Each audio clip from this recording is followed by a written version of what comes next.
Please remain standing for the playing of a national anthem for USA.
And now for the two most famous words in all of sports, play ball.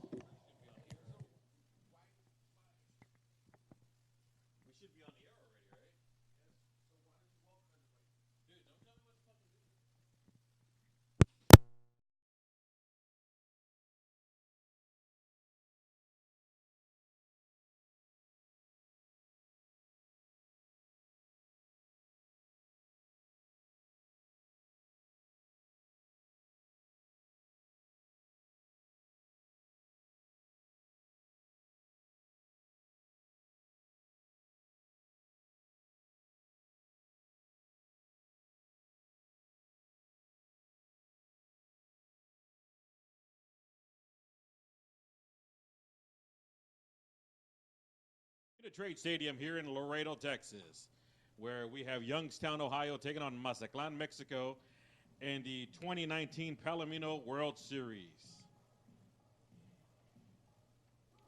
We'll try to get you some information and some stats on their road for both teams to get here to Laredo.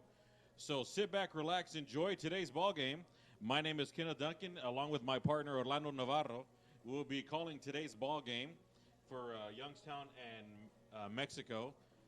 So go get yourself a cup of coffee, get yourself a little breakfast, sit back, relax, and enjoy today's ball game. 2019 Palomino World Series live from Uni-Trade Stadium.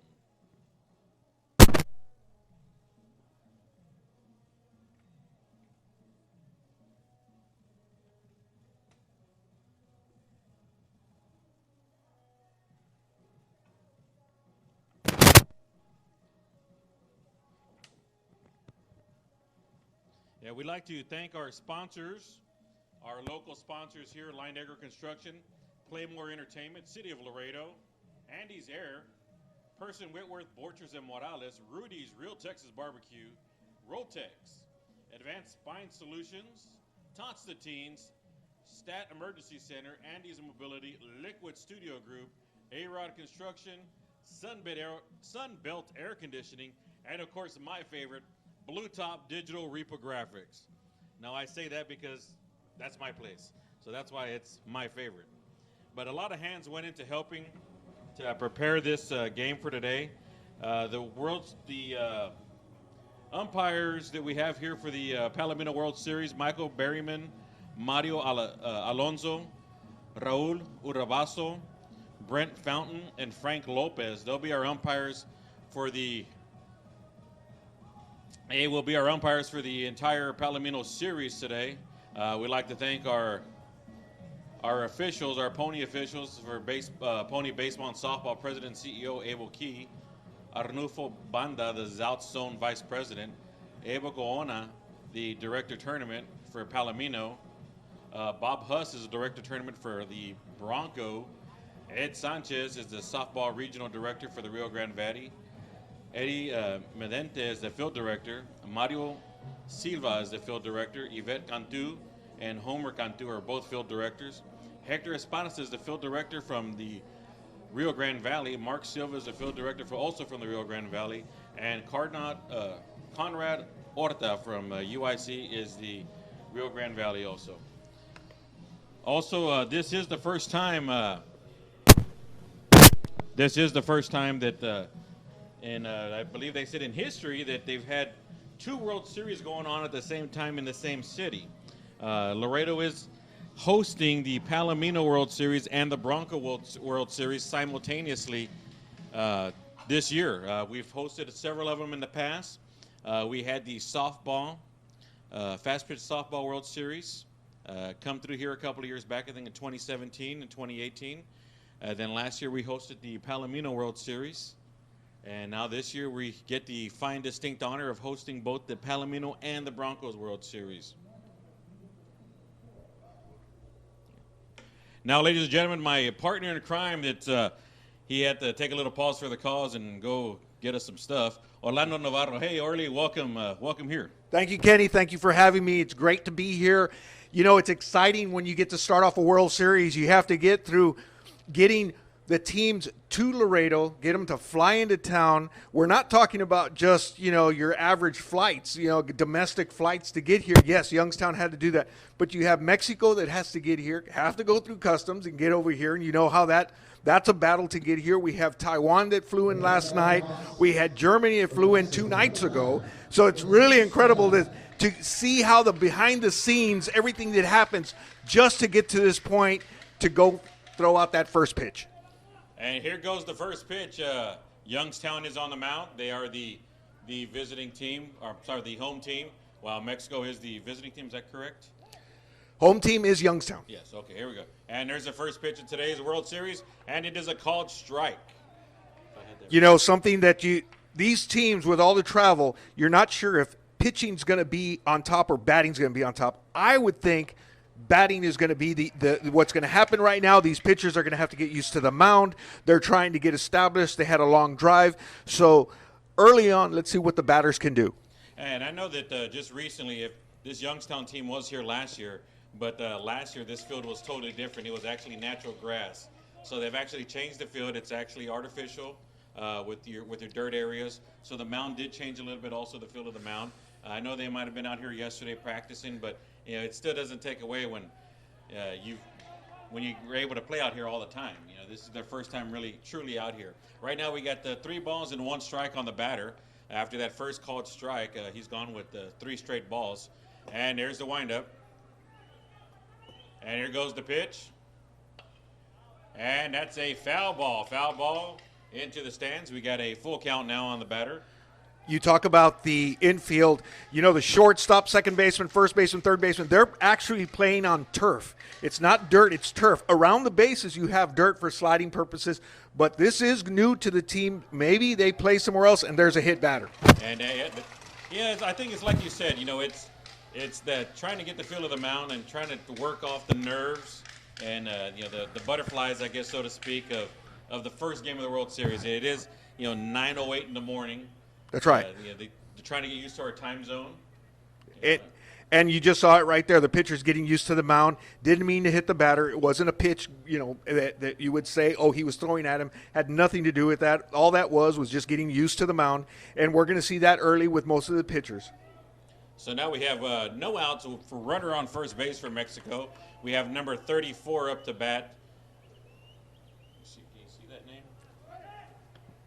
And I was about to say the quarterback. The pitcher chases him back to first base.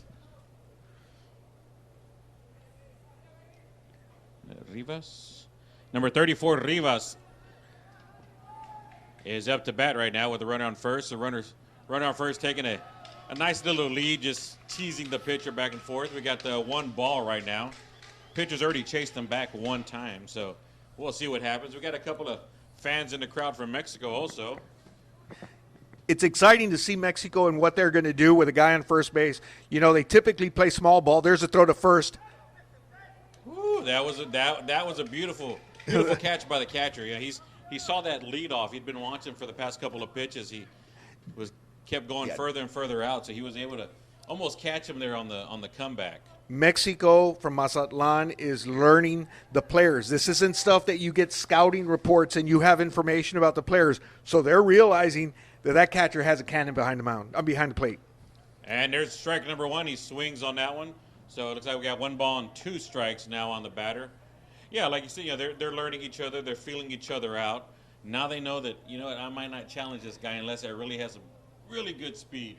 Yeah, to challenge him. It really is interesting because, Mexico typically is known for their small ball, bunting people over, getting that first run in, playing that small ball game. That's typically how they play international play. But over the years, you've seen the national team in Mexico, they have some power. They have home run hitters now. So how does that translate to the younger generation? How do they play? It's going to be interesting to see. Right now, you don't see anybody stealing. There's no signs of any bunting like that. So you might be seeing a transition from Mexico to And there goes the runner. Just talking about stealing. He's safe in at second base. Yeah, he's been sitting there watching the pitcher pitch after pitch. We've already gone through about 3 or 4 pitches. And he was able to time him perfectly. He took a nice lead. The catcher chased him back once, and then the pitcher chased him back a couple of times. He was able to get a nice jump on that as the pitcher released that ball, and he comes in at second base. Looks like the coach from Youngstown wants to come out and talk about that one there. You see, I don't know if you just saw that earlier right there. The runner slides into second base. Coach is coming out talking. But the runner sitting there talking with the other player from Youngstown, he gave him a high five. Said, hey, that was a great slide. Way to go. Good job. Thanks a lot. That's what it's about right there. International baseball. You have Youngstown. When was the last time that Youngstown played Mexico? These coaches, their kids are getting exposed to some international baseball, and you can see that it's a friendly environment. They understand what is a hustle and slide into second base hard and make the play. And a high five with the younger generation is always positive. Yeah, that was very nice. I enjoy seeing that. Here goes, strike number 3 called there on the batter. That was a nice pitch. The pitcher finally got a little groove on that one. The Rivas wasn't expecting it. Now we got number 4, Estrada, up to bat. But you do have a runner at second base. But yeah, I don't think Rivas was expecting that pitch, and he came in hard and fast on that one. So that's out number 1 for Mexico. Now the runner at second base is just daring the pitcher. Oh, there goes a pass. Was that a pass ball? No. No, nice block. My eyes are playing tricks on me in this 92-degree weather already. Yeah, the runner at second base is kind of teasing the pitcher and the other in the team that he's going to take off. He's taking a sizable lead here off of second base. There goes Derek, going for the pickoff. Oh, no, the ball did get away from the shortstop, but it didn't go far enough away. So runner stays at second base. Situation baseball. Orlando Estrada at the plate has a guy in second base with 1 out. He's looking to try to get something to right field, try to get this runner that's on second base who's pretty fast to come all the way home. So let's see if he can get the ball in play to right field. And there goes a steal again. Stealing third base, slides in head first. Oh! He called him out on that one. I think that was kind of close. That was a close, tight call, but the catcher was able to come in and take him out. It was a nice throw from the catcher. He made a great throw to third, but not only the throw, but the tag. The runner's coming in head first, but that third baseman stayed with the play, concentrated, made the tag. It was a nice play at third. 2 outs. So we got 2 outs now for Mexico. No runners on. There's a pop fly over to the right side, but it is out of play. That was over to the first base side. There's a bouncing ball over there in a concourse there.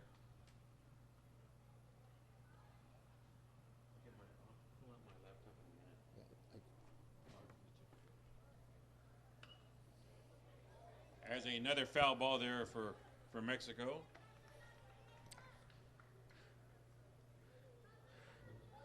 Two balls, 2 strikes, 2 outs on the batter, Estrada. But you got to credit Mexico for trying to create something, getting their leadoff runner to try to get him to third to score him. That's a pop fly. Looks like the first baseman's coming over by the dugout. They're going back and forth. Oh, landed in between the first baseman and the catcher. There was Nobody called for it. They might have lost it in the sun. It is a nice, bright, sunny day here. Not sure what happened there, but we do have another ball on the field there. First baseman gave a run. He's actually the guy that should be coming in because the sun's on his back. The catcher and the pitcher were both, like you said, they were kind of trying to look for the ball, but the first baseman coming in thought the catcher had it. Heard some footsteps. It happens. It happens. That's a little high right there. We bring it up to a full count with 2 outs now for Estrada.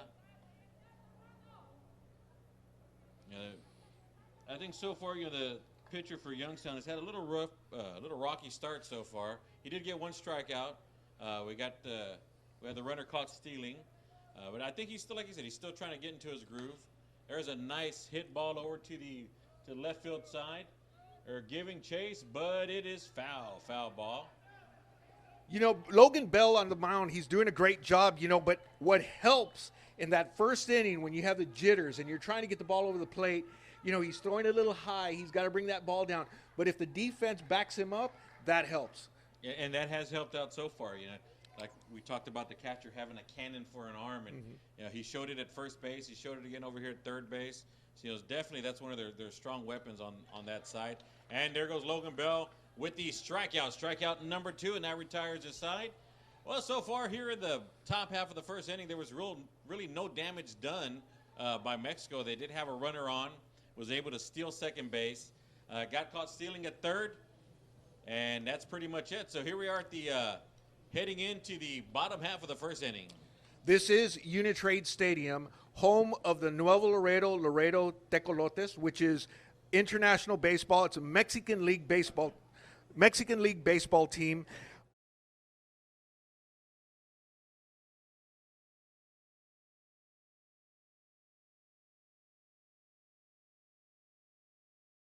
A little bit flatter. They designed it here.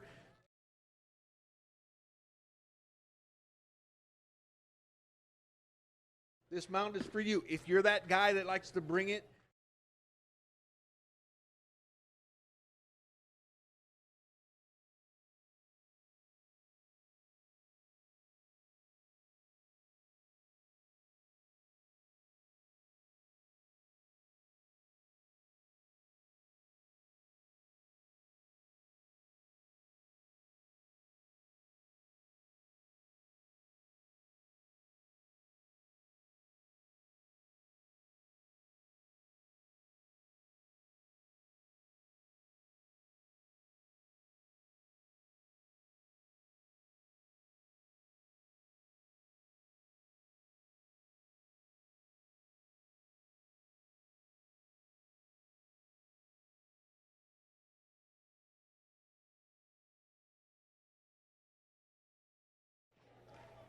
and we'll be getting it. We're going to be here all weekend. We've got 4 days of baseball. This is game 1 of the Palomino Division World Series for Pony League. We're glad we can bring this to you from Laredo, Texas. We are playing on the new artificial turf that was just installed late last year, so we're using it for the first time here. And just to describe it, home plate, first base, second, and third base, all our dirt areas. The baselines have turf, so there's a transition. If you're batting and you hit the ball and you take off running, you're going to take 3 or 4 steps in dirt, and then you get into the artificial turf. Let's see what kind of situation that creates for some of these speedy runners to get that little step onto the AstroTurf. I call it AstroTurf. That's how old I am. But that artificial turf early on could be a problem. I also see that there's a lip between the transition of the dirt and the artificial turf. Any ball that's hit down, let's see if that lip has any problems for any of the infielders. Yeah, that could be a problem if it's coming into the first base, first or right down the middle. That it might pop that ball up into a different direction. Here we are. We start the bottom of the first half with Youngstown up to bat. We got the pitcher for Mexico on the mound. That was a first called ball on that pitch. The Ethernet. You don't have an Ethernet?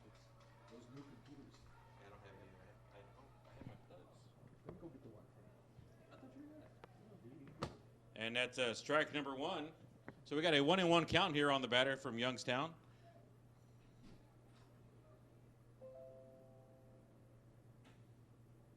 And there's the windup and the pitch.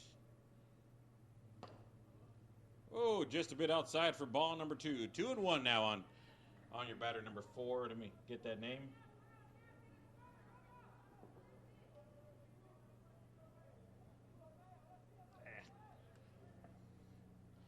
Don't have that name quite yet. Working on getting some rosters up here also. I apologize for that. So 2-1 pitch on the batter. And there's the windup. And the pitch. Bringing the count now to 3-1. 3-1 on the batter.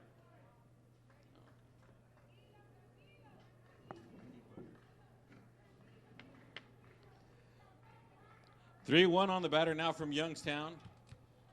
As the first batter for Ohio is up today here in the bottom half of the first inning.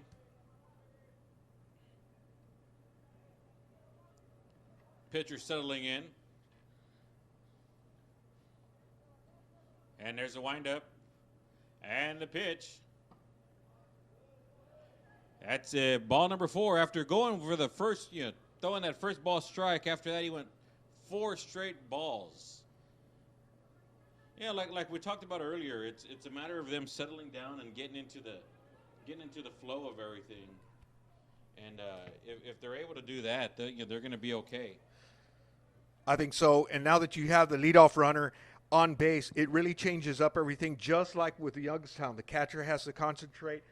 Let's see what these runners do. Are they going to challenge the catcher right now? They're going to see what kind of arm he has. Once again, there's no scouting report on this, so the managers are having to figure this out on their own, and they might take chances early on just to see what kind of arm the catcher has. They want to see what kind of situation the second baseman, shortstop, how do they play this? So the manager's going to be very important. A seasoned veteran manager knows what he has to do to find out what kind of talent he's playing against, and these coaches, both sides, know that. I tell you what, I remember playing back in my heyday, back in the day. Yeah, I was a badass. Yeah, I had 0 people steal on me, and a lot of times I was on the bench, so that's why they didn't steal. There you go. No, I understand you want to test the players. You want to test them. I just sent you the link. See how they control the game. I like the catcher as pretty much the captain out there controlling the game, because he's going to tell you, hey, let's shift here, shift there. Your pitcher's there bringing the ball in, but your catcher's, he's the one that sees everything. Mm-hmm. So you want to make sure you got somebody that can control the ball game out there, which is what they, both teams so far have had that.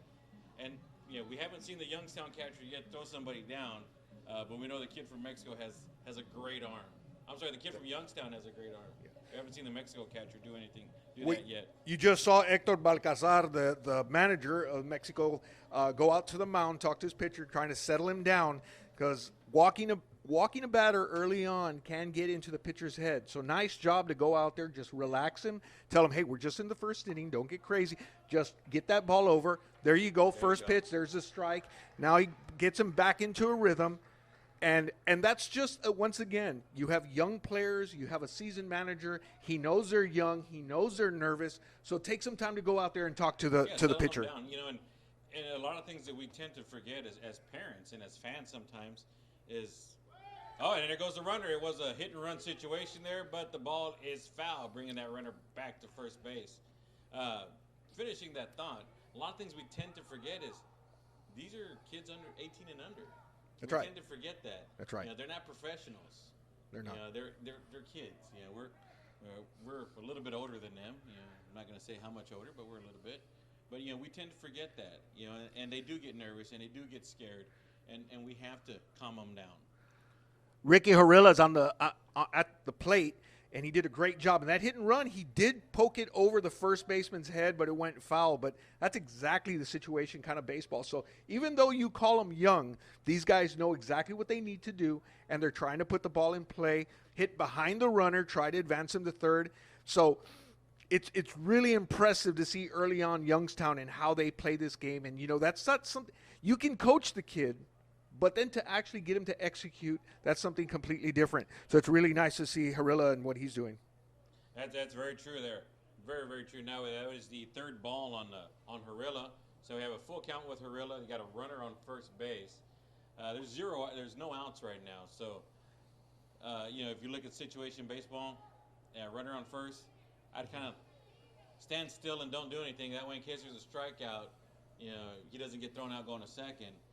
But again, if he gets a walk, then he's good to go, and he's already going to second base anyways. But he does go, and it was a ball. So that's ball four. Ball four. So they looked like they might have had that hit and run on again. However, the pitcher from Mexico just a little bit inside, so that's ball four. Okay. Oh, what's going on here? I think maybe a foul ball? No, I think what happened was they called balk on that. I think the Youngstown coach is questioning what's going on because that was ball four. So Ricky Harilla should be going to first, but they're calling a balk. So the runner at first, Chase Franken, advances the second. We still have a full count situation, which the scoreboard has yet to be put back up. So he's back in there on a full count. All right, so we got the full count situation. Like you said, I guess it was a balk on the Mexico side, so that gives the free base over to Youngstown, bringing Harilla back over to the batter's box now. So we got a 3-2 count one more time. Runner on second base this time. There's a windup, and the pitch. Oh, looks like it might have got the umpire on that bouncy there. Yeah.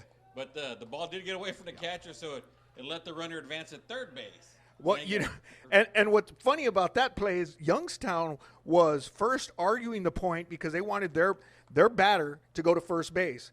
But what happened there was runner was at second, and on that last pitch, it was a ball, so the runner does go to first, or excuse me, the batter, but the runner advanced to third. Because the catcher dropped the ball. So in a weird kind of way, Youngstown got the advantage on that one. So now they have a man on first and third with no outs. So something that could have been bad for Youngstown actually benefited them. So now they're in a great situation. Yeah, you got runners on the corner for Youngstown. I think the manager's already yelled. Bartazada's already talked out to his pitcher again, telling him, "Hey, calm down, relax. We can do this." And we're sitting here watching from the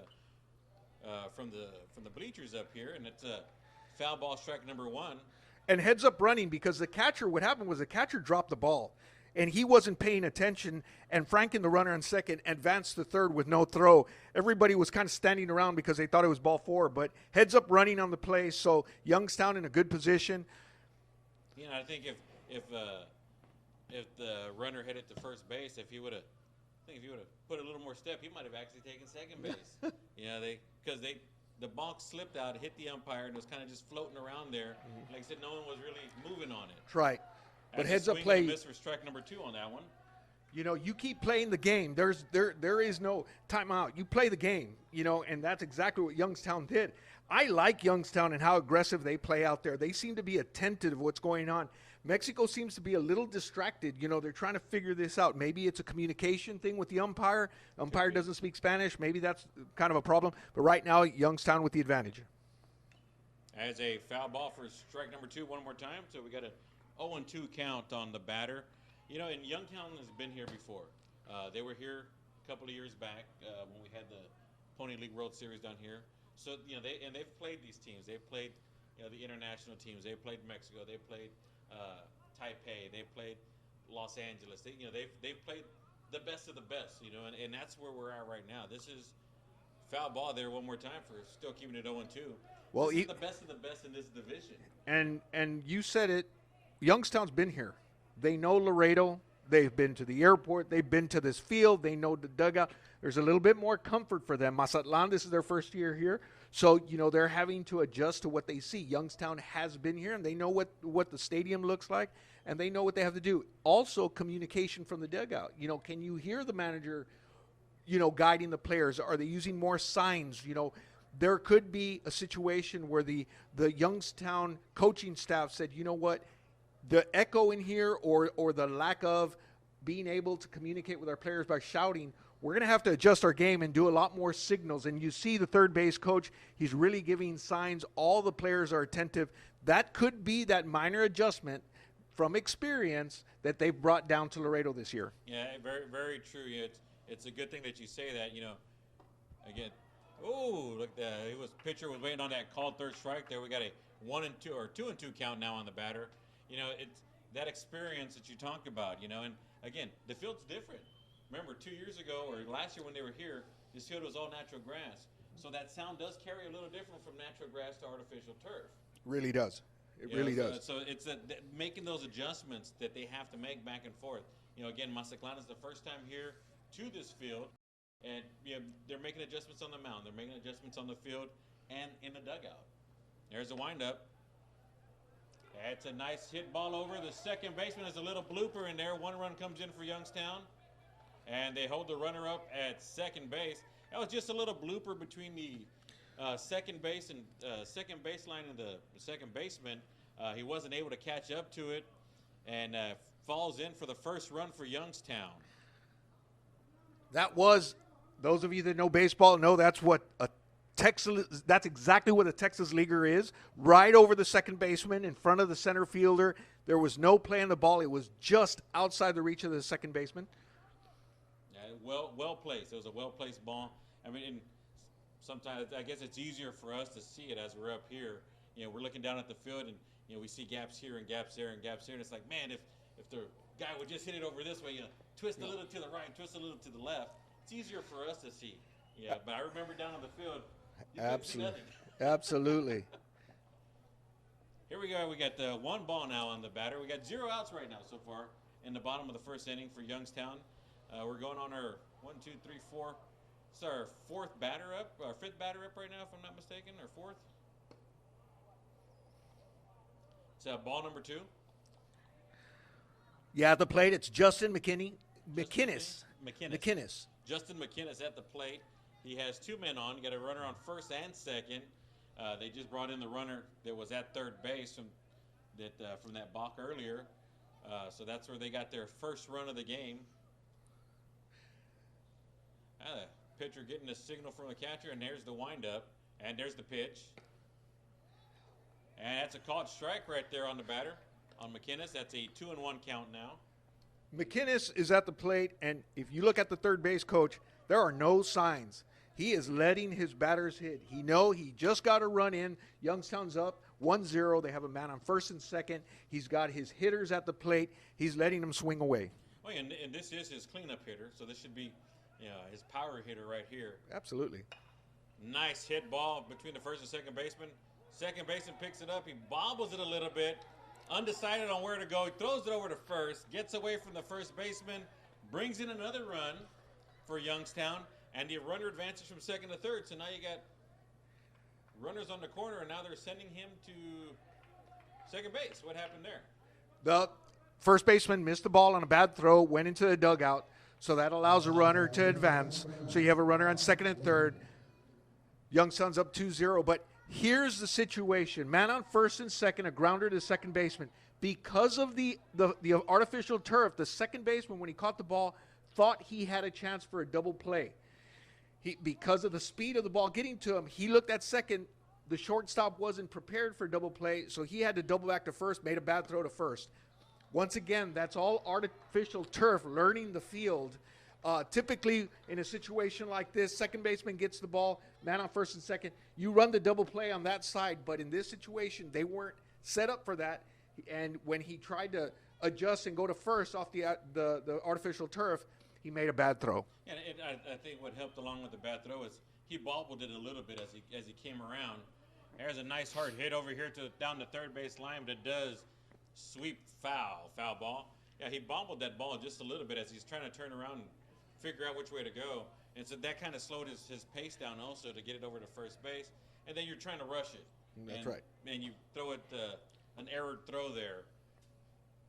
But like you said, since the ball did go into the dugout, the runner was able to advance to second base. They gave him that free pass to second. So now we got runners on second and third, no outs, 2 strikes on the batter. And that's the first called ball on this batter, ball 1. And 1-2. And credit Burt Kemper. He was running from first to second, and on the bobble just continued running, and now he's at third. So once again, the running on the base path helping Youngstown right now. They're up 2-0 with a man on second and third with no outs. Big inning for Youngstown. Big inning. This can turn out to an even bigger inning than what it is so far right now. And yeah, it's the awareness of on the field. They're watching what's going on. They're seeing what's happening, and they're taking advantage of it. So right now we got 2 balls and 2 strikes on the batter. Pitcher taking his time, calming down, getting his hand a little dirty. Maybe he's getting nervous. He's getting a little shaky out there. It's a rough first inning for him so far. Getting the sign. There he is. Looking in, and there's the windup. And there goes the pitch. Just a little bit inside. Now we got to bring it to a full count. Full count with runners and second and third. No outs right now for Youngstown.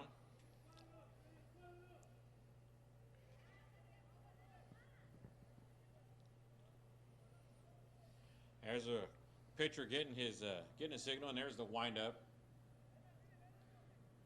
And the pitch.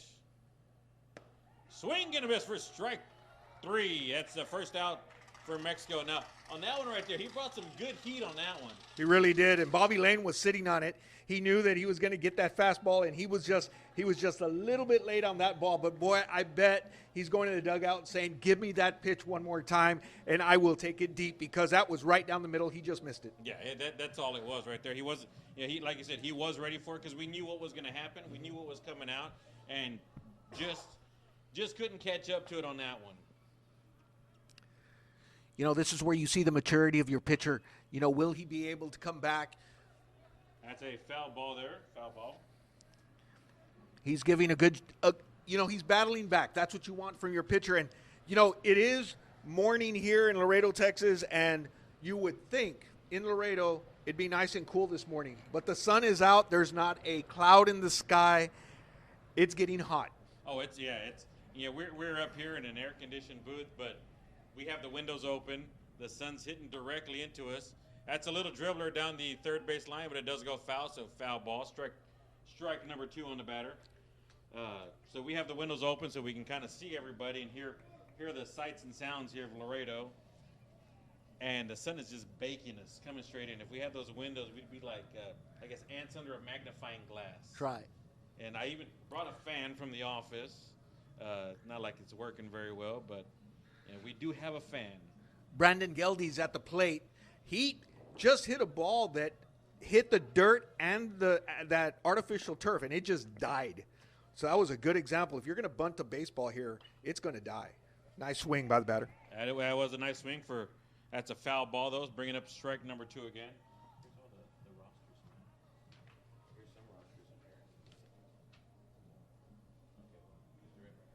Okay. Media package. All right, now back to action here. We got 1 out for Mexico, for Youngstown. There's a windup and the pitch. Nice hard hit ball to left field. Left fielder getting back underneath it. He does catch that one to bring it in. The runner tags up from third base, walking on in, bringing the score now for Youngstown, Ohio, 3, Mexico 0. Like Orly was saying, it is morning here in Laredo, Texas. We're looking at 9:38 this morning here in Laredo. Temperatures probably already in the maybe upper 80s, low 90s already. And these players are getting used to the weather again, getting used to the time, kind of getting used to everything, right? Here in Laredo. Sorry, I'm looking at rosters at the same time to try to find the right roster. Brandon Geldy with a nice shot to left field. He gets an RBI, goes in the dugout. Everybody congratulates him. That's baseball. Everybody knows what that means. They get another run. 3-0 Youngstown. There goes a nice hard hit ball back to the left fielder. Hangs in the air. Left fielder gets underneath it for out number 3, and that retires a side. That retires a side for Mexico. Bottom half of the first inning, Youngstown came alive. Mexico took a little time to get their pitching going and get into it. Youngstown was able to bring 3 runs over onto the 3 runs over. You know,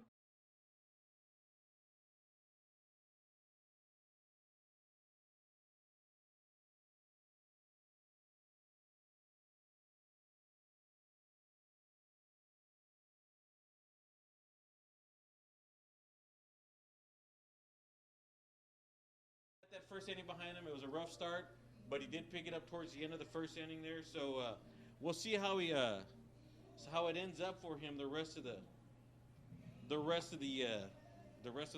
game. Oh look, I got both rosters here. No, I don't. Breaking Sharis, and forgive my inability to pronounce the name, but penmanship would have helped. What? Tell me the number, and I. All right, the number of player number 6. Shingadnisi.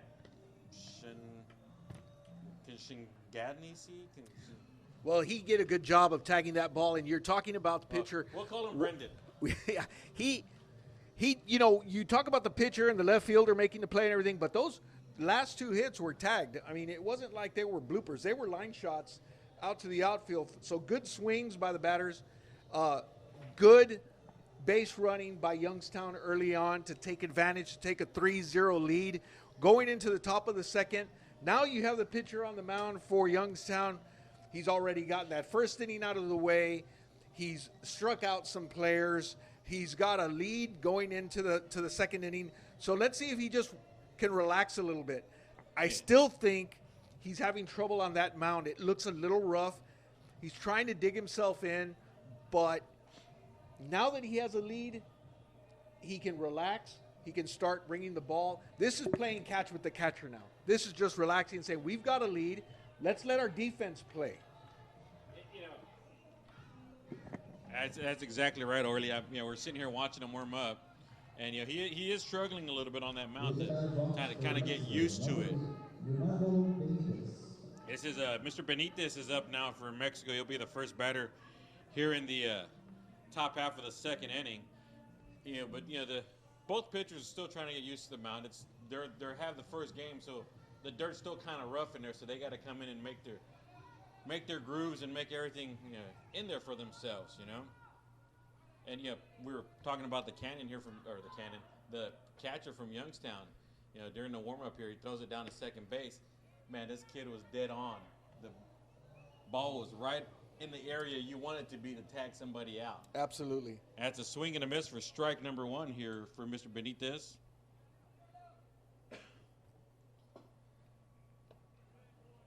And strike number 2 on Mr. Benitez. Working kind of quick here through this the first batter. You know, we're in Laredo, Texas. Spanish is spoken down here as well, and I'm looking at the lineup, and they have BD next to the batters, Benitez, which is bateador designado, designated batter. So we're having to translate here. Nice hit. You just kind of put the bat out there, kind of a half swing there, and able to make contact with it. Ball floats over the second baseman's head into that dead zone right there where no one was at. I don't think anybody was expecting that. I don't think he expected it either. No, he just kind of reached out for it. And that's a situation there where you have a pitcher that throws hard and you're using aluminum bats, and he check swings, and it looks like a single in between the first and second baseman right into right field. So even though it wasn't a hard hit, it was placed just right. Yeah, he got the sweet spot of the bat there and just kind of floated over. Now Mr. Ozuna is on. Here is the batter. You kind of trying to work his teammate over to second base. We got a ball 1 on that one.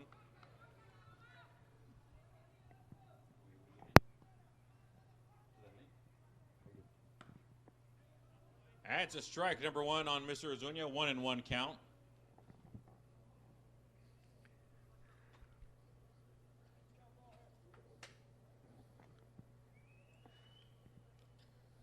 And there's a windup. And the pitch. Oh, swing and a miss for strike number 2. I think that one might have been just a little bit too low for him. It could have been a breaking ball, and he saw it coming in, and by the time he took that swing, it already dropped out on him. So we got a 1-2 count. Runner on first base for Mr. Ozuna. Here's the windup and the pitch. Little dribbler over to the third base line. They're calling it foul. They're calling it foul. He did catch the ball to the right side of the base. It was in the foul territory. But like we said earlier, you got to keep playing. You got to play through. That's He exactly threw it down right. to second base to make sure that runner was out, just in case they called the ball fair. So we got a foul ball situation. Runner goes back to first base. 1-2 is the count. You're right. McInnes was on it. He picks up the ground ball. He doesn't wait to hear what it is. He assumes it's fair, and he throws the second base to start a double play. And there's a swing and a miss for strike number 3. That's good pitching right there. He with a man on first, it doesn't look like he's taking a big lead. So the pitcher's been able to just Logan Bell's been able to just relax and go from the stretch, and he's changed it up. On that one, it looked like it was a nice changeup. It threw off the batter, and you get your strikeout. So here we go. We got one out for Jesus Machan up from Mexico. Runner on first base. And there's the windup and the pitch. Ball just a little bit low for ball number 1. Watching Logan, he's gone through a couple of different pitches so far. We were able to see his fastball and his changeups. I think now in this inning he's going to start working more in there, working more out of his repertoire into the game. He's getting comfortable out there now. He really is. You see how he starts off with something fast. He brings it in, but then he has the confidence, and he has the confidence in his catcher to change things up a little bit, and that's really bothering Mexico right now. So we got 2 balls and no strikes, 1 out, runner on first base. We do have a nice little contingency for our players from Mexico. Hard hit ball to the third baseman, picks it up, throws it over to second, gets the double play. What a beautiful double play. 5-4-3 double play. McInnes starting it off. Once again, he was very smooth in picking up that ball and getting a nice throw to second base. It's all in that first throw. He throws a nice shot.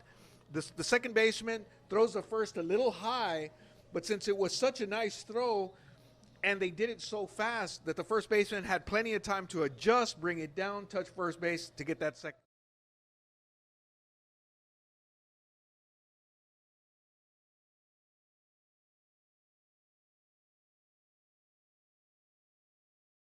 Palomino 2019 Pony World Series.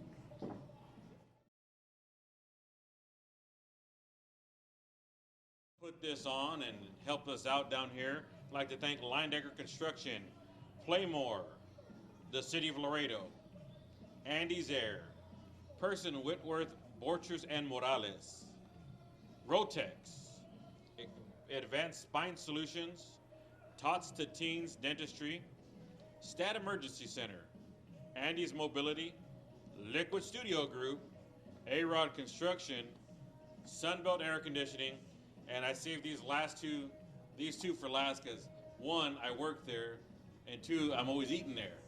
So I'm saving Blue Top Digital Reaper Graphics, the premier printing company in Laredo, and Rudy's Barbecue. I always at both those places. If anything, Rudy should be talking to you about pimping their products. They really need to do that. Yeah, they call me the employee that doesn't get paid. I'm kind of like Kramer, I walk in and I don't do anything. I stand at the front and welcome everybody and say goodbye to everybody as they're leaving. Yeah. And that's after I've eaten, of course. They're like, this is our best employee. We don't have to pay him. Yeah, they like you. They like you. So every now and then I get the free perks. They give me a free sandwich or comp my entire meal, which is good. Do they? Yeah. That's scary. That is scary. But maybe we'll get a delivery if you keep on. Yeah, certain people know that I walk in, I like to bake potatoes, and they're like, hey, did you get your potato? I was like, no. Potato. Get him with the potato. Yeah. Now we're back to action here, the bottom half of the second inning. We got number 6, Brandon O'Shagnis.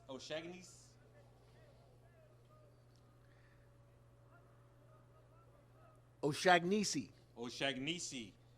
at the plate as a called strike number 1 on that one. Yeah, and please forgive us if we butcher any of these names. we're trying not to. We are trying our best. Don't worry, we'll be up on Facebook. You could send us your comments. Yeah, send us your comments. If you like it, you don't like it, what do you need me to change, or what do you need me to say? Or It's a just nice get off hit the air. ball to center field by Brendan. It's center fielder works his way in for the first out of the inning.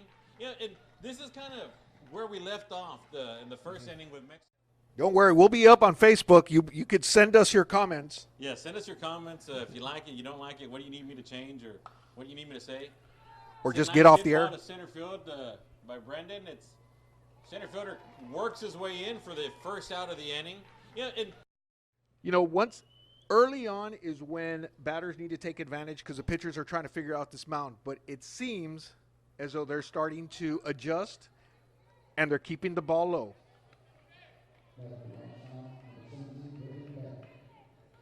we have number 17 up, Brendan Beck up now for Youngstown.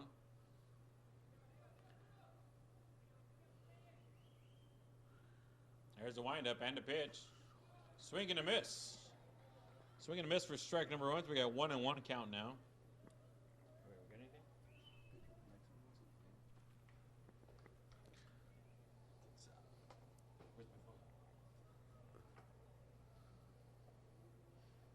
There's the windup. And the pitch. This is really interesting for Youngstown. Just to describe how the pitcher's his windup goes, he starts his windup, Arturo Sauceta, and when he kicks up his leg, he'll hold his leg up and he'll kick it up like 3 times, and then he comes to the plate. So typically you have a pitcher that will kick it up and then put it straight down. The pitcher, what he's doing, he's changing his kick. So on that one, you saw that he came up and he went to the plate. The last one before that, he came up and he bounced his knee 3 times and then he brought it to the plate. So that's throwing off the batters to where they're jumping a little bit ahead of the pitch, thinking it's coming.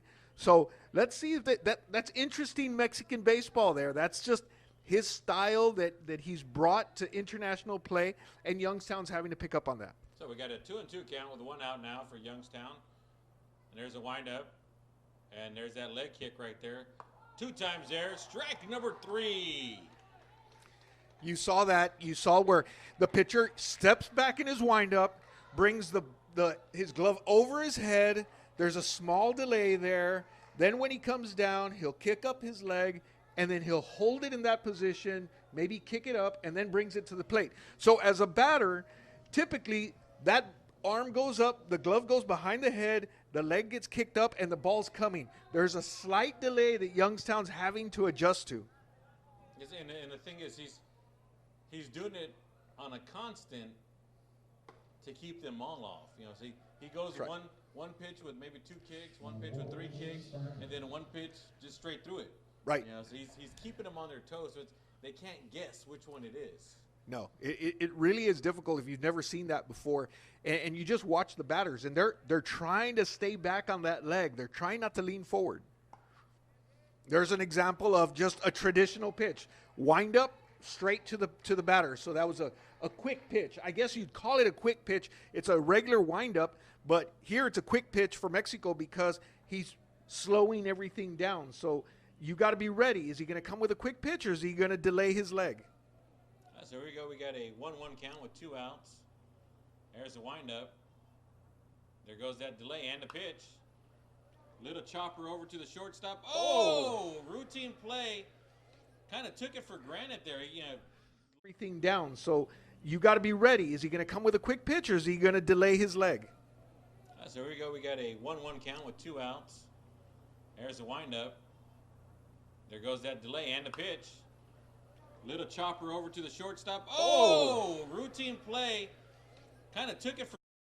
Was able to get on first on an error, but once again, that wasn't a full swing. That was a check swing. Because of that delay, he kind of leaned forward into the pitch, and he just had to check swing and put it out into play. Next up, we have Ricky Harilla. Let's see what Harilla does now. And there goes the runner stealing. There goes the catcher from Mexico. Nice throw, but just not in time that the Runner had a great jump. He jumped, and let me tell you, Franken's super intelligent on that play. He knows about that delay. So all he did was take a lead, and as soon as that pitcher made motion and he did that little delay, he just took off. So that is advantage Youngstown to keep in mind that, yeah, you can be fancy on the mound, but it's going to affect you somewhere else.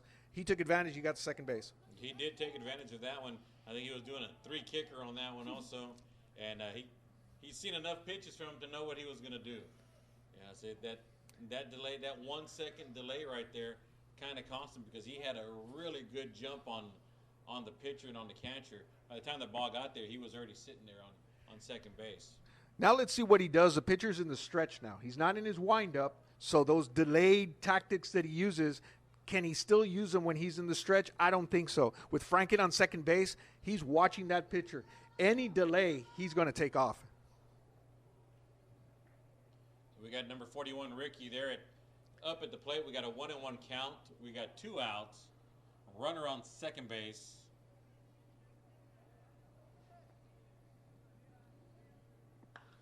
There's a pop fly over to the right field side.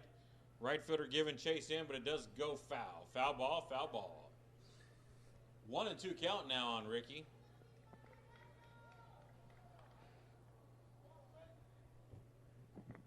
This is just the pitcher's going to have to kind of relax on this one. He's got a 1-2 count with 2 outs, man on second base. The batter just poked it over the first baseman's head, so his timing was off there. Let's see what the pitcher does on this 1-2 count. Let's see if he stays away from the batter. All right, 1-2, 2 outs. Bottom half of the second inning. So far, Mexico's kept Youngstown at bay this inning. There's a windup and the pitch. Chases a high one, taking it out, foul. Foul ball. Catcher set up away, and that was where the pitch was. It was fouled off. See, I'm looking at the Weather Channel, just kind of figure out where we're at right now. It says today, sunny. That's all it says? That's what it says, sunny. Yeah, we'll talk to the players after the game and ask them if it's sunny out there. There is a special weather statement, so I may look into this. There's a windup and the pitch. Ball gets away from the catcher. And we float down to third base on that pass ball steal. Well, it says here right now at 10 o'clock in the morning, we should be around 87 degrees here in Laredo. Which is a cold front for us. That's cold. That's really cold. And then, but it says it feels like 94. So we're 87, but it feels like 94. Oh, yeah. And we'll be creeping up the rest of the day. By the time we hit the night games tonight, we'll be in the low hundreds, about 102. Ooh. 2-2, 2 outs. Runner gets to third base on that steal, on that pass ball. Nice hit ball over to right field. Drops inside the line. Runner is able to come in from third base. Nice and easy jog. That is an RBI single there for Ricky. Avrila did exactly what he was supposed to do. They were pitching him away. On the pass ball. Nice hit ball over to right field. Drops inside the line. Runner is able to come in from third base. Nice and easy jog. That is an RBI single there for... As he's at third base and he's watching everything, Don Pletcher, he noticed the catcher, how deep he had to go to get the ball, and the pitcher coming home, and I noticed he was just watching that. I think he checked that and said, if I got to get on third and we have a pass ball that's not going to go very far, I'm sending the guy home because there's a lot of room behind home plate. Catcher was kind of confused and everything, but those are the kind of things that the manager picks up on, and he just stores that for situation baseball. With 2 outs and man on first at the plate. We got Bert Camper. Bert Camper's at the plate. That's a called strike. Strike number 1 there on Bert. Number 15. Yeah. So we got no balls, 1 strike, 2 outs. Runner on first base for Youngstown. Pitching from the stretch. And there's the pitch. Just a bit high now, giving it a 1-1 count.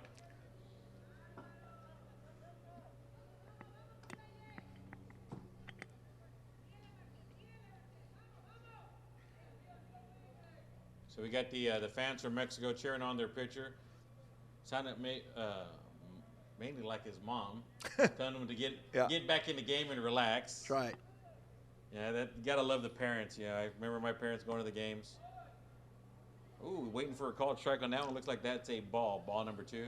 I remember my parents going to the games when we played back in the day, and we always did good when Dad wasn't there.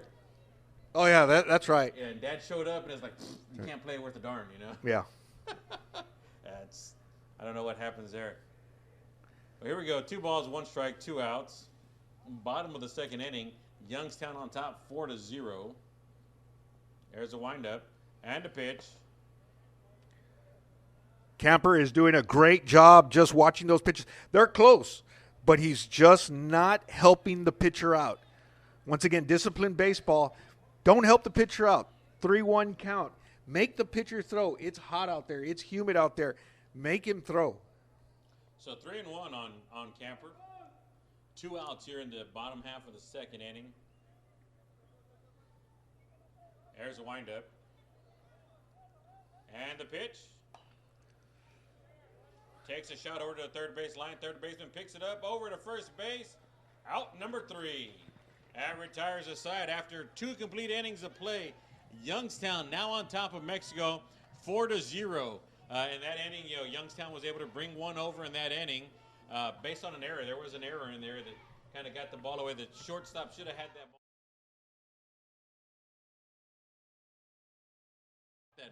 That pop fly was able to extend the inning for Youngstown, which was able to bring in that extra run now.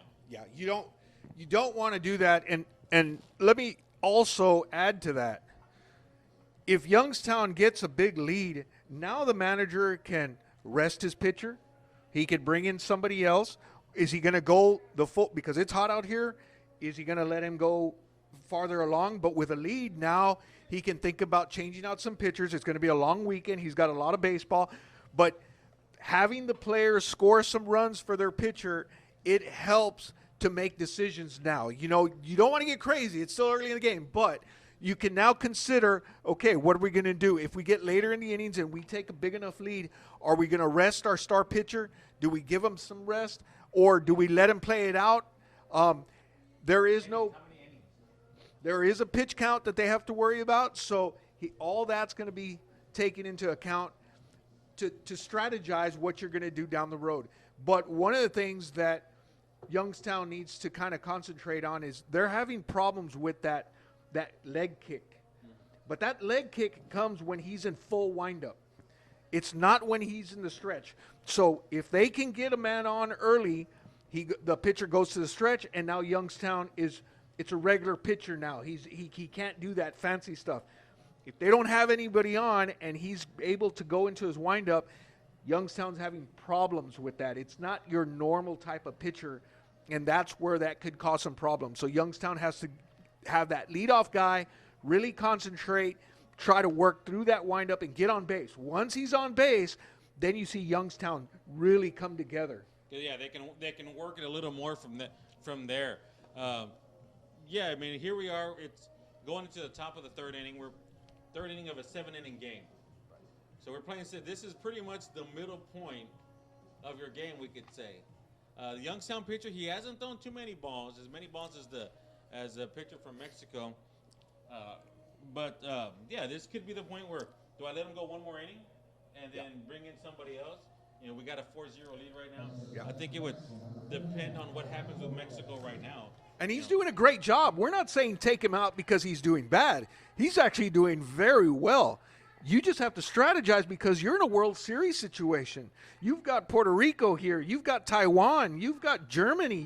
You've got all these big teams that you're going to play up against, Mexico, not highly ranked. And if you were to rank all these teams that are here, they're not highly ranked. So what do? You don't want to burn everything you've got in this first game, although the first game is very important to establish yourself.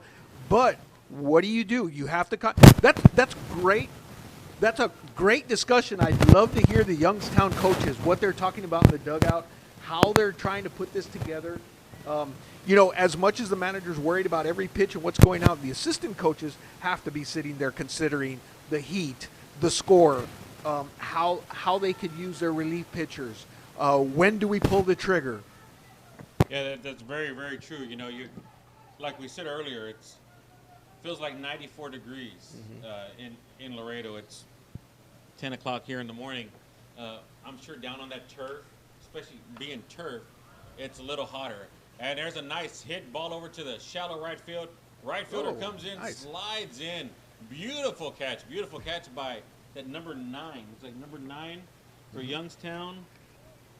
Bobby Lane, the right fielder.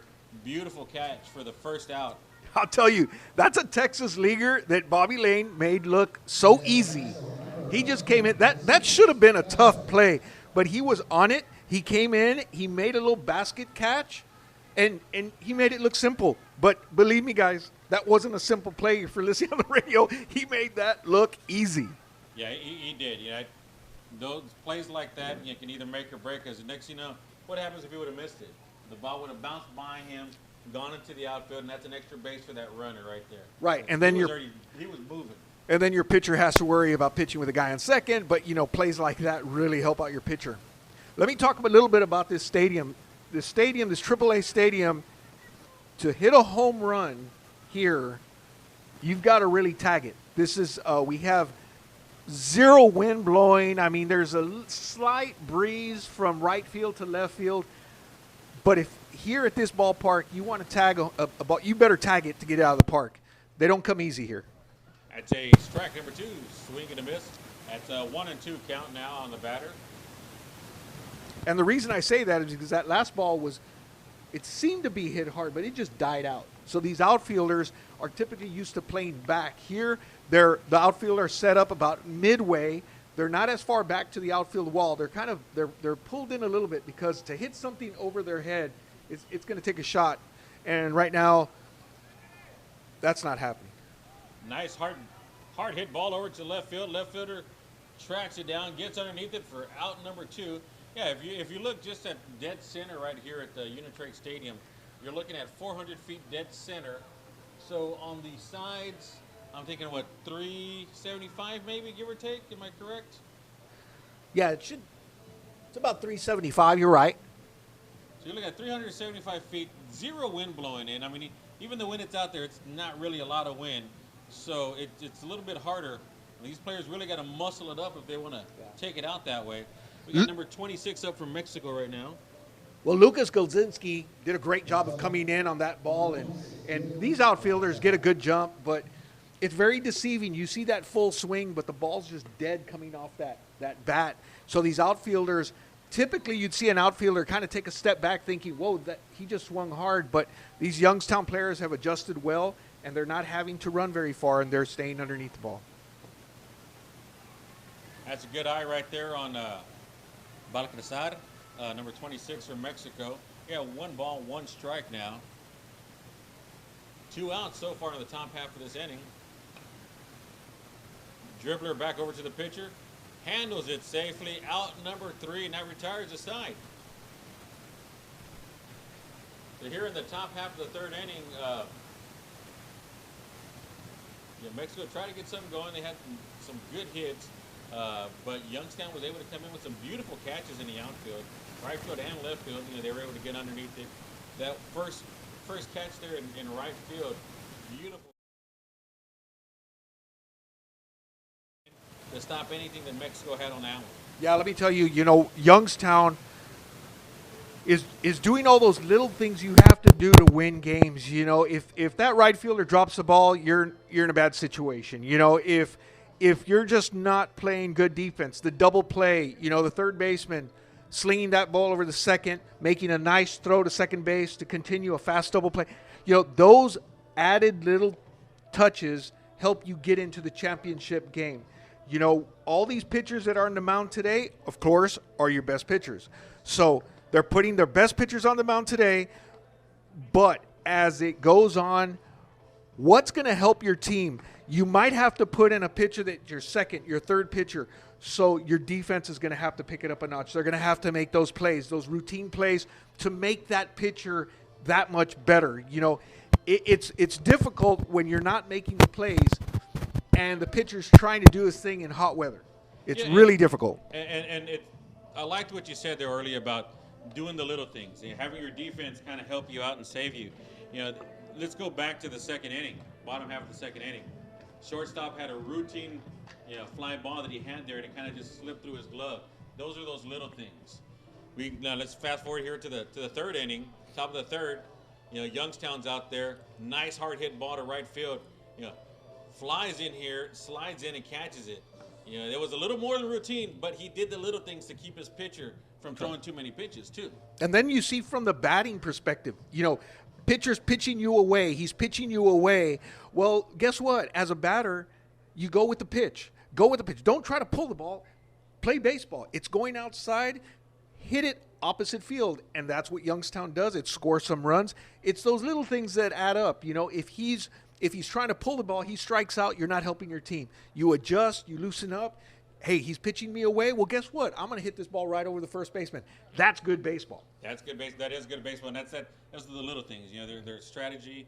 They're looking at what's going on, and they're getting what they need to get by to keep advancing them forward. There's a nice hard hit ball over to the first baseman, picks it right up, steps on the back for out number 1. That was number 14 for Youngstown.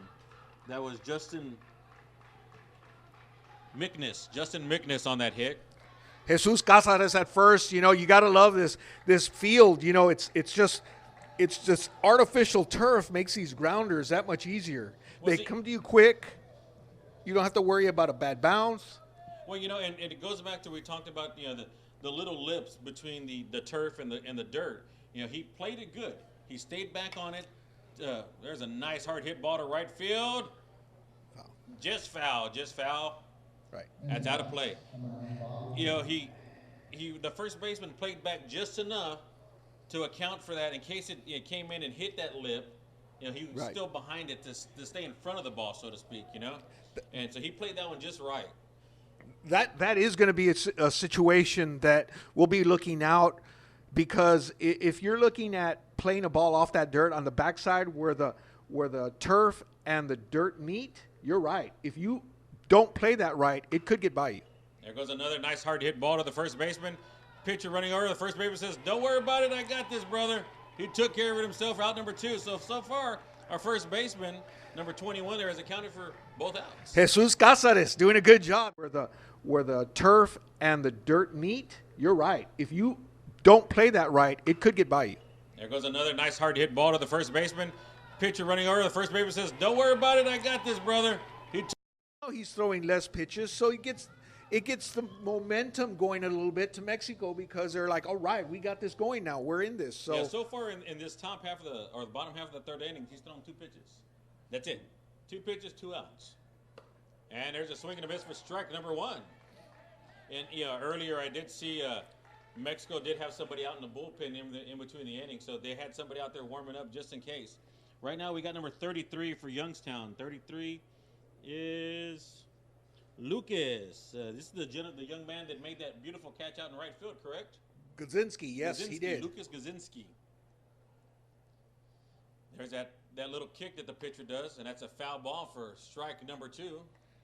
That's the concern that I was talking about, getting guys on base, because now these batters are having to deal with this strange kick that he has. But Youngstown's done a good job. They put the ball in play. That's what you want. Get the ball in play, make them make the plays. That's what you're trying to do here.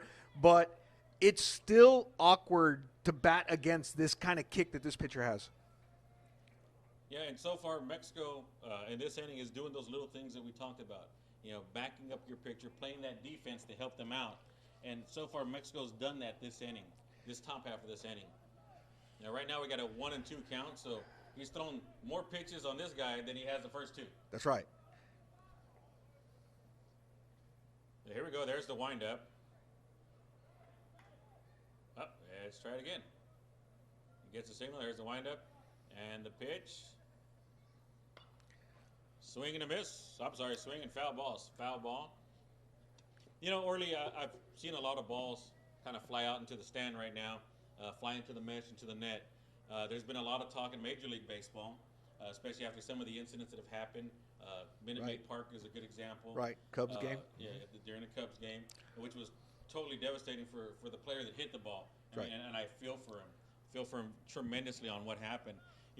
What's your take? And we'll talk about it here in the half inning here, on that safety aspect of baseball. There's a low ball there. Ball number two. 2-2 is the count now. 2-2 with 2 outs, no runners on for Youngstown. Yeah, you talk about the safety, and I guess in between innings we could talk a little bit more, but here in Laredo they did extend the net over the dugouts on both sides. It used to stop at the beginning of the dugout. Now it goes all the way out and covers the whole back of the dugout. That's a swing and a miss. It got in the dirt, got away from him, but the catcher was able to pick it up and tag him out for out number 3, and that's it. The design of these fields, they're wanting it to be more for fans to be interactive with the players, to be able to be close to the players, but that creates a serious situation when you have foul balls that go in the stands. Many of times I've been here to a minor league game, the AAA game, and I've seen foul balls go right over the dugout, and everybody's yelling and stuff like that, and you got to be attentive to the game. But I think it was a simple fix. Extend the net out all the way so it covers the whole back of the dugout. Now, for kids, that used to be the ideal place to go up because the players would give them baseballs, give them bats, talk to the kids and stuff like that. And so now they're not able to access the players, but from a safety standpoint, you have to consider that because, it was just horrible what happened in Houston. You never want to see stuff like that happen. So this field has been adjusted to protect the fans that are right over the dugout because those foul balls, they just come fast. Yeah, and I've been to a couple of games here at Uni-Trade when the Tecos first came back. And, the net wasn't extended all the way that way. And, those balls are coming flying. I mean, they are flying. I mean, I don't know, what's the average speed? About 120 miles an hour maybe coming off the bat. And if you're not ready. Yeah, and it's hard. Yeah, it's hard. It's hard. You're looking at a less distance between the batter and where you're sitting at, maybe less than 60 feet. And that ball's flying at you. And if you're not ready for it, if you're sitting on your phone and texting or whatever and not really paying attention to a game, well, then you shouldn't be here. That's right. But it happens because everybody's on their phone nowadays. Yeah, that's the problem with technology. I remember as a kid, we used to go, and I'm going to date myself here a little bit. Okay. We used to go to the Astrodome. Okay. The original house for pitchers. That was the 7th wonder of the world, the Astrodome. First indoor stadium, AstroTurf, the whole 9 yards. And I remember going to those games, and there was no cell phones, there was nothing like that. And you would go and you would watch a ball game. You'd watch Jose Cruz, Nolan Ryan. You'd watch the big cats from the day out there playing it. And it was amazing. It was amazing. And nowadays we go to a ball game and you got gourmet food. Oh, you do. It's not just a hot dog and popcorns and Cracker Jacks anymore. It's an experience. It's an experience for the fans. Yeah, you're looking at probably $80 just in food. Yep. As before, it used to be maybe $15, But it's a new experience. It's a fan experience. Wi-Fi available throughout all the stadiums, and it's kind of, to me, it takes a little bit away from the game because you should be there to enjoy the game. Here we are back here in the top half of the 4th inning. We got number 9 for Mexico up. Get my binos here so I can see a name here. Speaking of the Astros, Logan Bell back on the mound.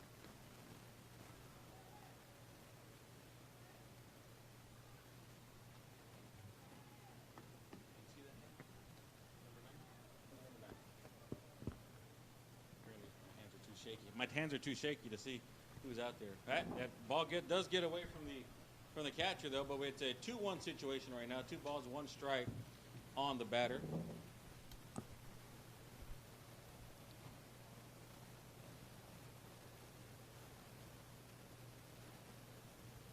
It's like it's Pena.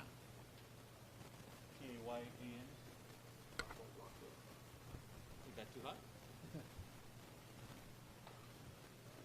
There's a hard hit ball. Shortstop gets underneath it. He's beating it out. Oh, just close to that one there.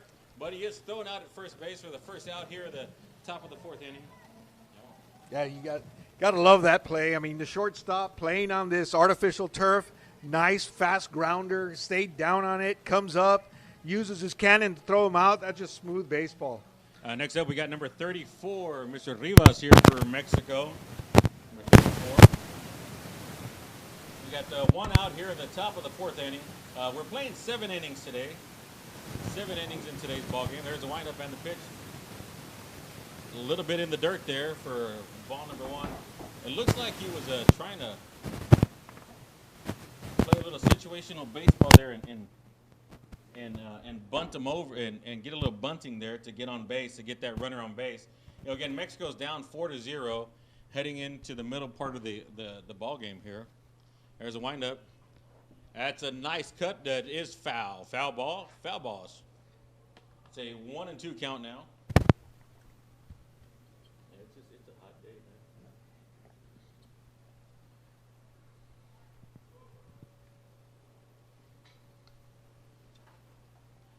man. And there's the windup. Getting the call. Here's the windup. And the pitch. And it's a called ball. Ball 2. 2-1's the count now on number 34, Mr. Rivas.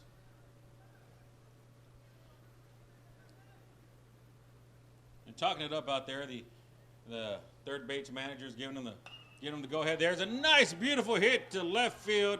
Ball drops in for the. We got a runner on first base now for Mexico. Number 34, Rivas, got a hold of that ball. Nice, steady, smooth swing over the shortstop into the gap there.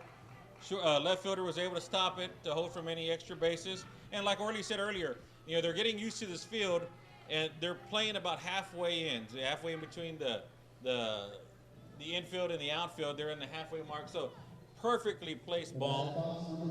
I just don't see a batter from Mexico that's going to hit anything over the Youngstown outfield. It's just not going to happen today. I mean, that was a really nice line drive that got in and dropped in right in front of him, so he was able to get to first base. Now we got number 4, Estrada, at the plate, getting his call from the coach. We got a runner on first base, 1 out for Mexico. They need, I think right now is where they need to make some runs. They need to manufacture something here to kind of stay in the ball game. You really do. This is important. It's 4-0, Youngstown Astros in the lead. And if you're not going to get to this pitcher now, it's going to be a battle for you. So you got to create something with a man on first base, with 1 out.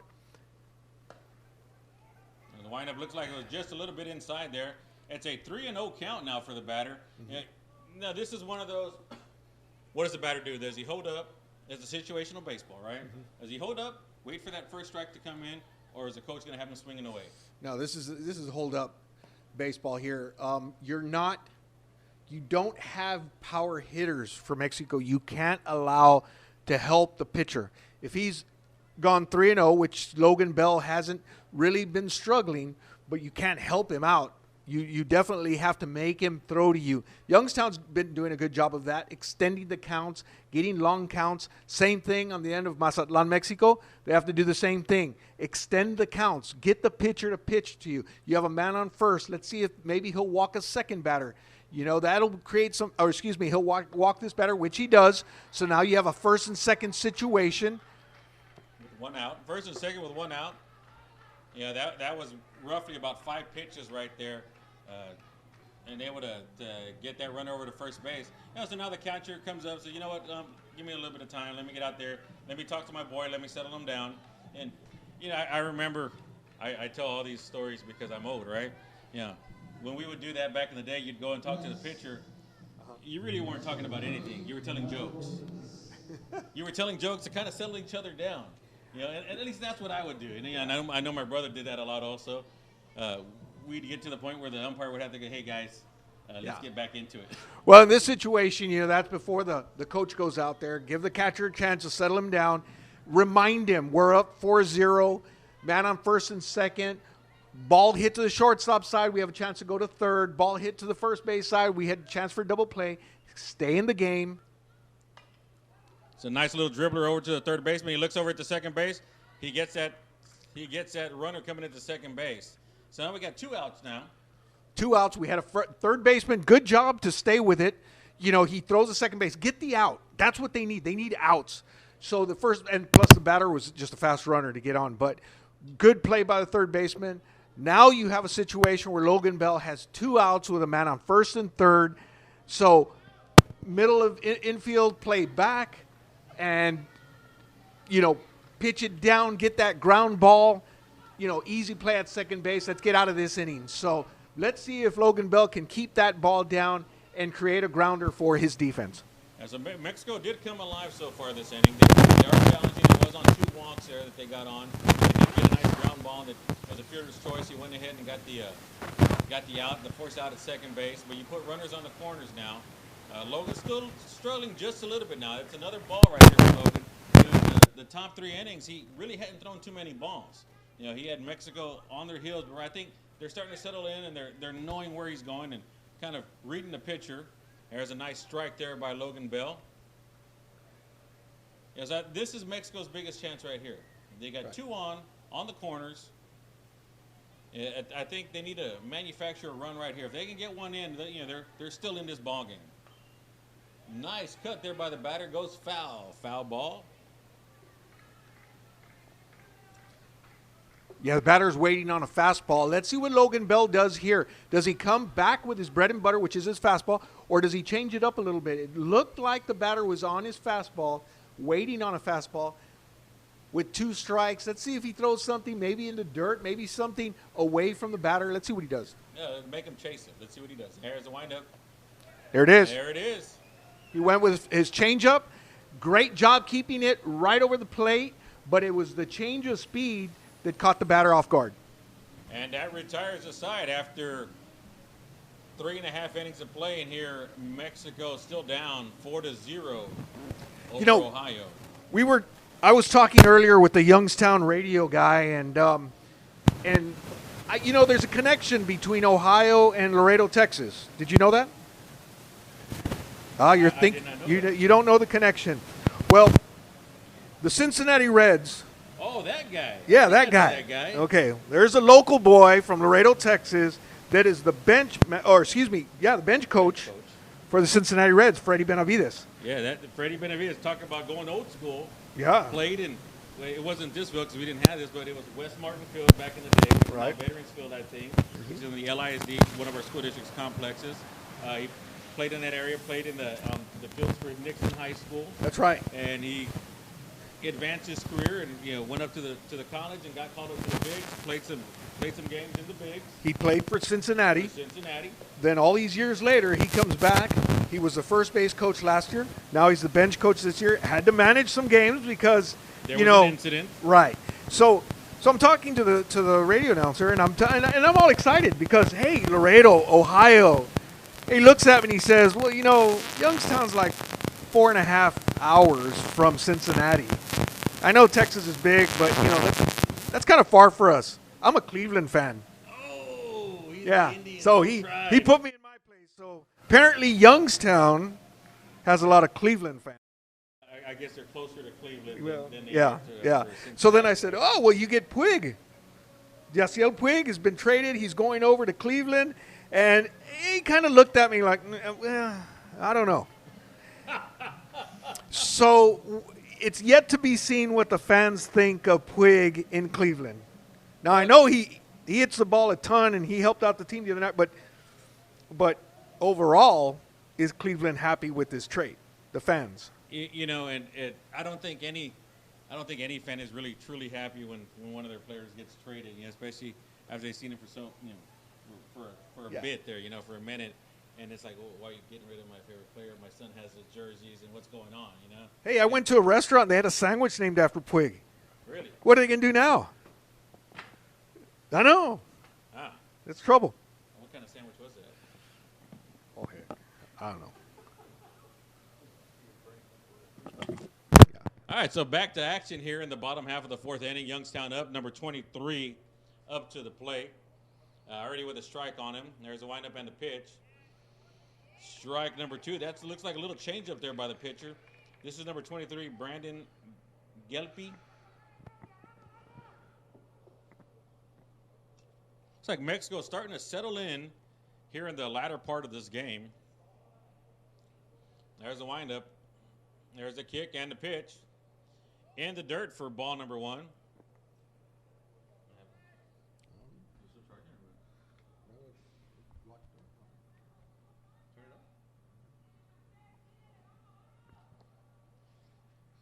Looks like we got some action heading over to the Youngstown bullpen right now. And it goes back to looking at maybe what the pitch count is, seeing that they're up 4-0 right now. They were able, their defense was able to handle the action out there for their pitcher.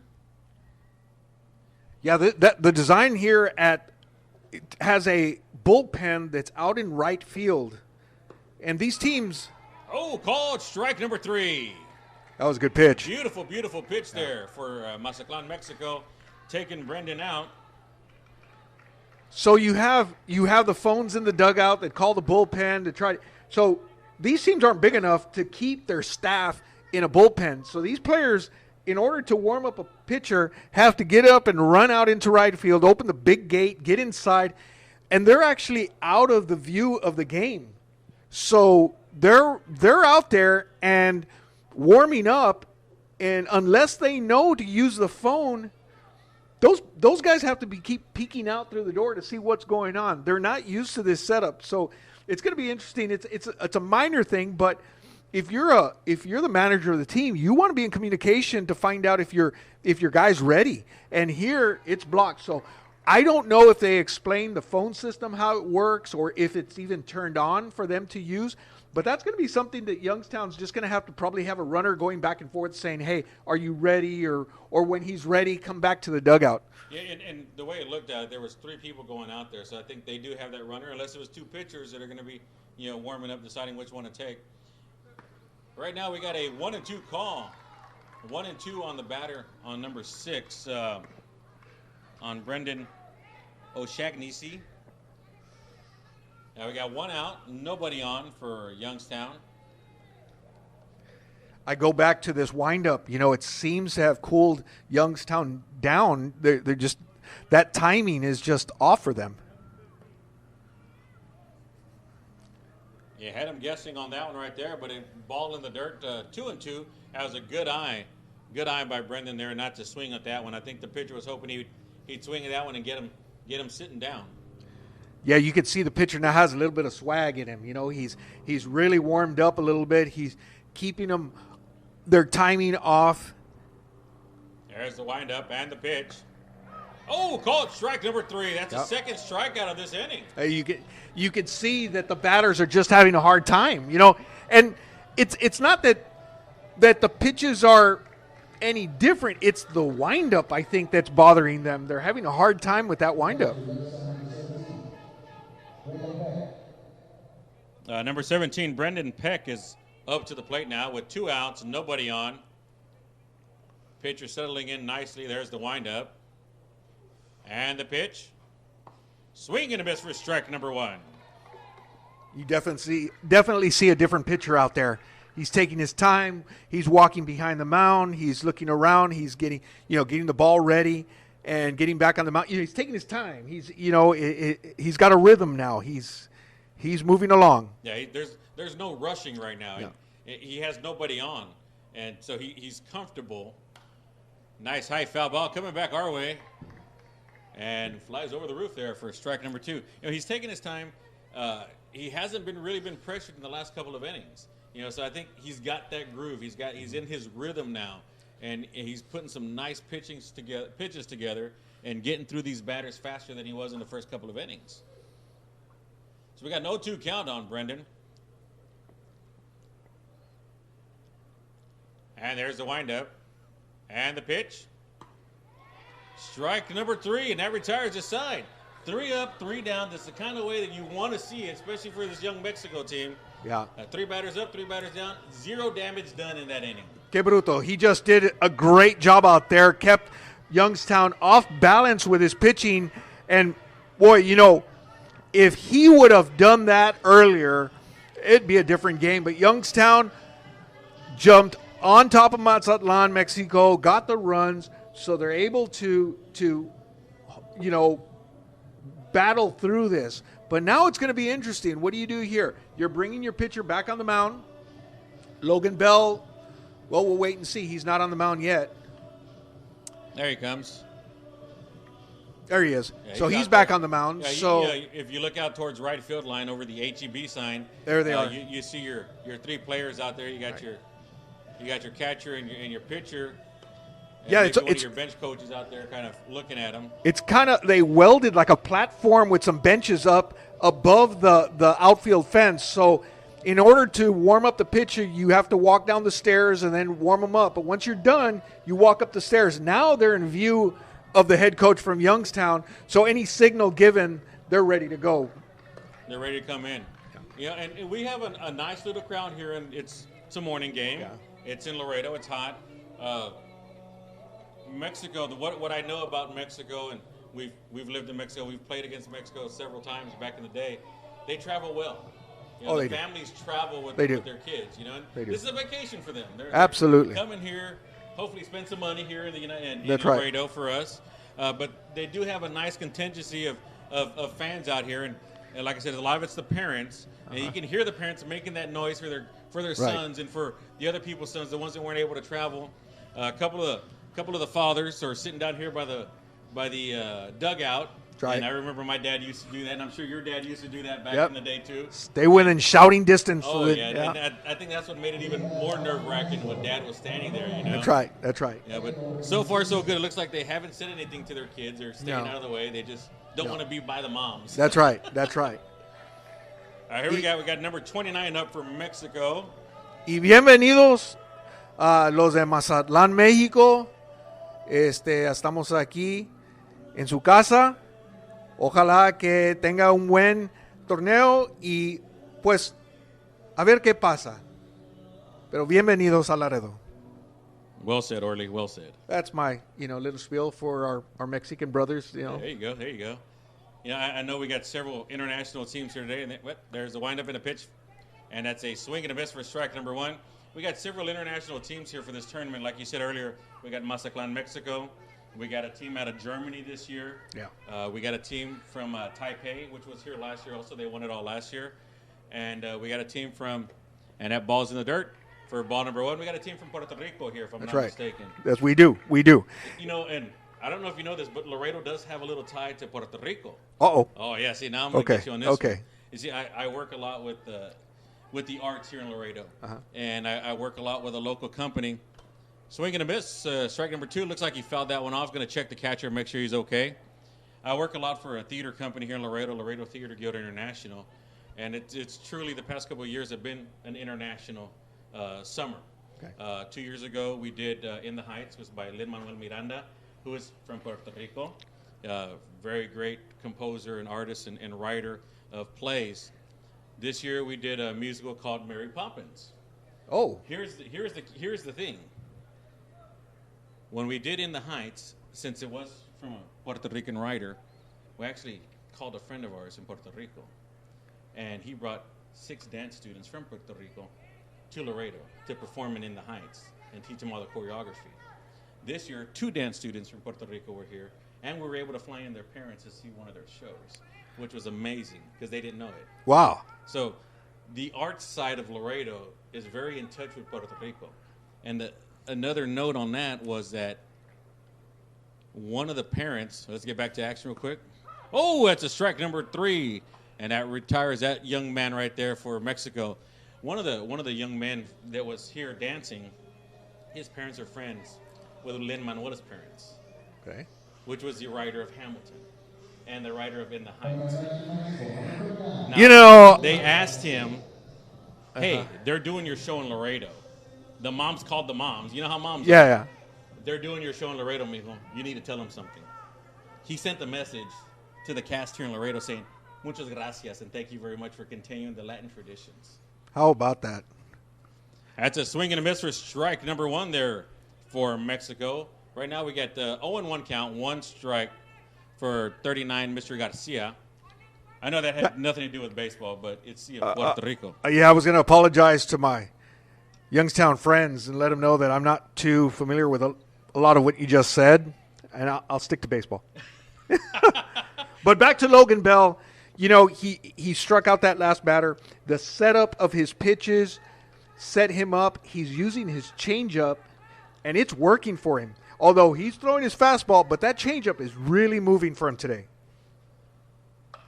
Nice hard hit ball. Oh, shortstop comes up with that catch. Beautiful play by the shortstop. Retiring Mr. Garcia, number 39, out number 2. I'm just impressed with that shortstop. He comes in on a ball that goes over the mound.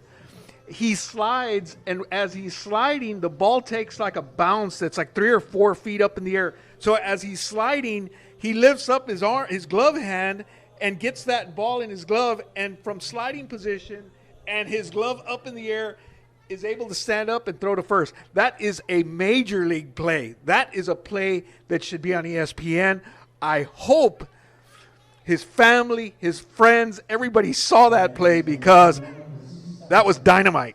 Yeah, that ball looked like it was in the gap between the definitely. second baseman and the shortstop. Beautiful, beautiful play that he made there. Like I said, sliding in, picking it up, able to jump up, get it over to first base in time for the second out. Now here we're sitting with 1 ball, 1 strike, 2 outs here in the top of the 5th inning. That was beautiful. That was very nice. And there's the windup.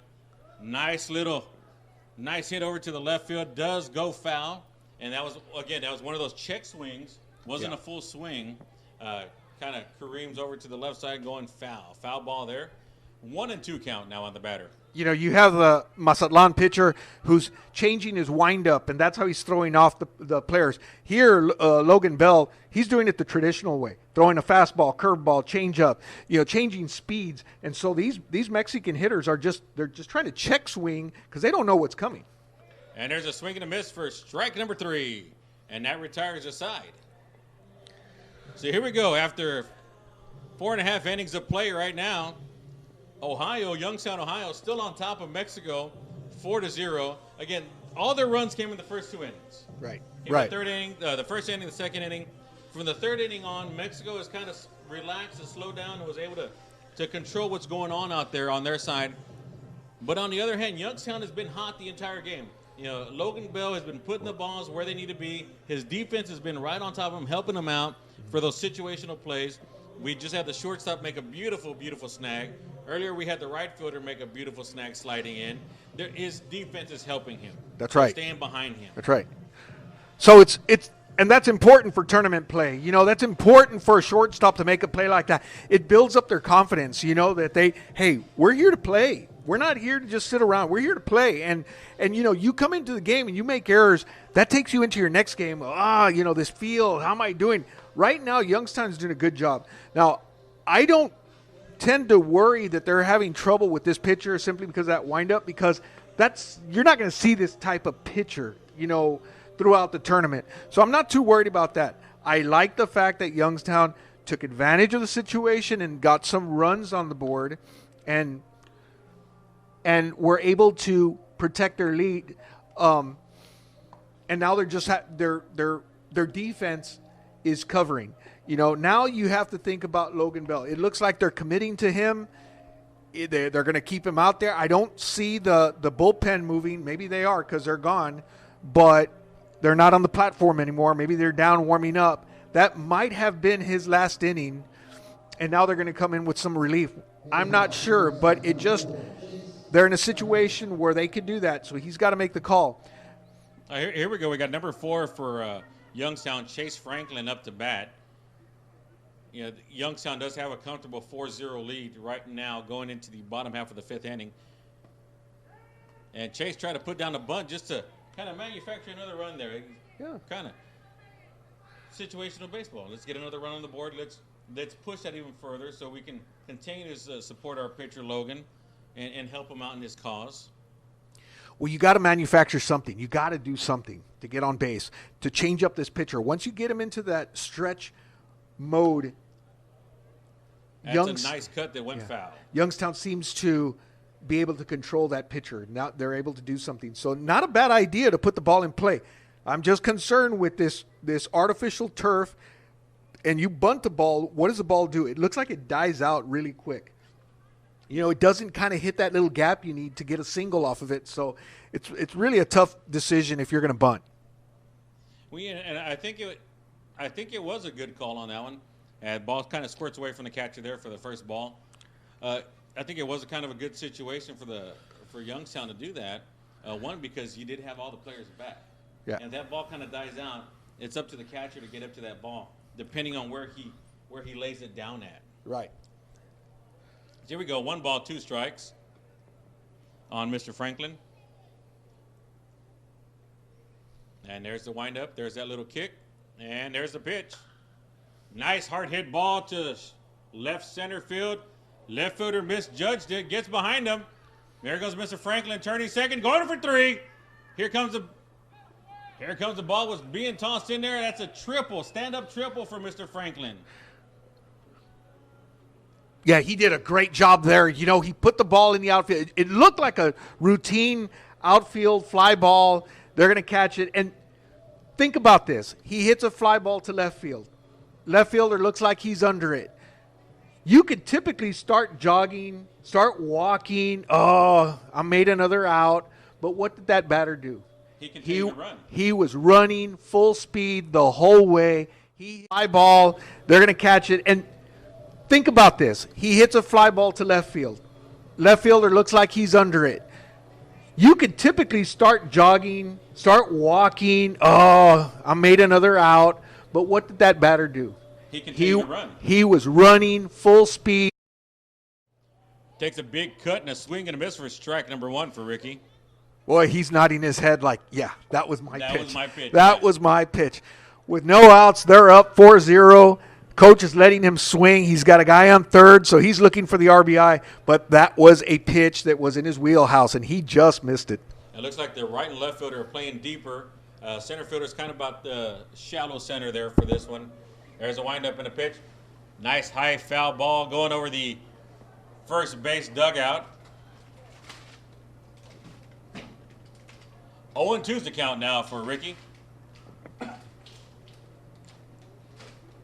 So he's had a couple of really good pitches right now so far on his series up here. That first one, like I said, he was nodding his head like, man, that was my pitch. And he knew he had a run on that one. The second one took a beautiful cut just underneath it, though. Takes a foul ball. So now he's got 0-2 count, no outs, runner on third base. Pitcher from the stretch, and there's the kick. Oh, call it strike 3. Beautiful. There's that change of speed on for that pitcher there. Yeah. It up a little bit. Just came right on the inside. You know, that curveball just breaks right over the plate, right into the glove. That's a tough pitch. But some aggressive batting there leads into a situation like that. But give him credit. He was really going after this pitcher. He was trying to make something happen. Those are the breaks. Next up is number 15, Burke Camper. 1 out, runner on third base. There's a pitch. Nice hard hit ball, deep left field. It is out of here. There's that power. That is sheer power. He got something in his wheelhouse, and he just turned and took it deep. You have to hit the ball to get it out of this park, and that's exactly what he did. You know, kind of looking over to the left field side, you know, the left fielder's heading back. There! That ball, I believe that ball traveled past the bleachers that are in the left field side, so that had to be at least a 400-footer easily. Oh, yeah. Beautiful, beautiful hit ball. Tagged it, no win. He had to do it all his own. That's all muscle. Good job. 2-run score on that one. Next up, we got number 14, Justin McNeese for Youngstown. We got a very comfortable lead now for Youngstown after that 2-run shot. Boy, it makes it easier on the coach, doesn't it? Yeah, it does. Yeah, I mean, I think right now you still want to play a little bit of situational baseball to keep your team in check. So we're going to do this. We had our script of what we're going to do. Kind of still keep them in check, but now they know that they could leave Logan out there maybe another inning, or they can sit down and rest him if they want to, because they got a nice, comfortable 6-run lead right now, and they've held Mexico at bay so far. Right now we got a 1-1 count. Well, now you're bringing in a relief pitcher, maybe, with a 6-0 lead. So now, you know, that relief pitcher comes in. Pressure's not really on him. Logan's feeling good about himself. So there's another ball tagged. Hit ball to center field, left center field, right center field, I'm sorry. Center fielder tracks it down, gets underneath it. You know, I think now Youngstown has kind of figured it out, the pitches. And they're starting to let loose. You know, they had that big lead. Right. And now they have a bigger lead. Now they're just letting them go. Let him go. They're just, probably the coach talked to him and said, just sit back on your leg a little bit longer. Don't jump out too fast. Just stay back a little bit longer and wait on that pitch. And they seem to be doing it. Now they're starting to tag the pitcher. There goes another nice hard hit ball to right field. Right fielder tracking it down, stays right there, gets underneath it for out number 3. But the damage has been done here in the 5th inning. We talked about it earlier. Mexico had been holding Youngstown in bay the middle part of this game so far. The first and second inning, they had 3 and 1. Yeah. And now here in the 5th inning, Youngstown opens it up with 2 more runs here in the 5th inning, bringing your total right now to 6-0 for Youngstown. Camper's doing a good job, doing a little bit of everything, commanding the pitcher, taking care of the pitcher, talking to the pitcher, and also hitting the ball. All-around player. He's that extra player on the field that you have that's helping out, but he's doing it not only on the field, but with his bat. So nice job by Camper. Looks like Logan is out there one more time. Here comes the young men from the bullpen, nice and warmed up. Let's see what happens here. Let's see if they tell Logan, hey, guys, sit down. We got this for you. Or if they let him finish out the game. We're here at the top of the 6th inning of 7. So we got 2 more innings left. I don't know what the pitch count is right now for Logan, but I'm pretty sure he's within the acceptable range for pitch counts. And it's interesting to see if maybe Youngstown has a short relief closer style pitcher. We're not familiar with their roster, but maybe they have a guy that they'll bring in for 1 inning. But what if you're looking at Logan, he got 2 more runs. The coach is like, hey, we're in a position. Let him finish it. Then I'm only burning 1 pitcher, and I don't have to worry anymore about saving him. So we'll let him go through. That way I'll save my other pitchers. So, there's that discussion to be had. Yeah, and I guess I would have to kind of look through the rule books here for the Pony organization to see what the pitch count is and how many days of rest you would need and how many days of rest you would, the minimum amount that you don't need a day's rest. Right. And, I think you're right, Orly. Can we let Logan go? We have, 6 runs on the board. Save that extra pitcher so that we don't have to burn him.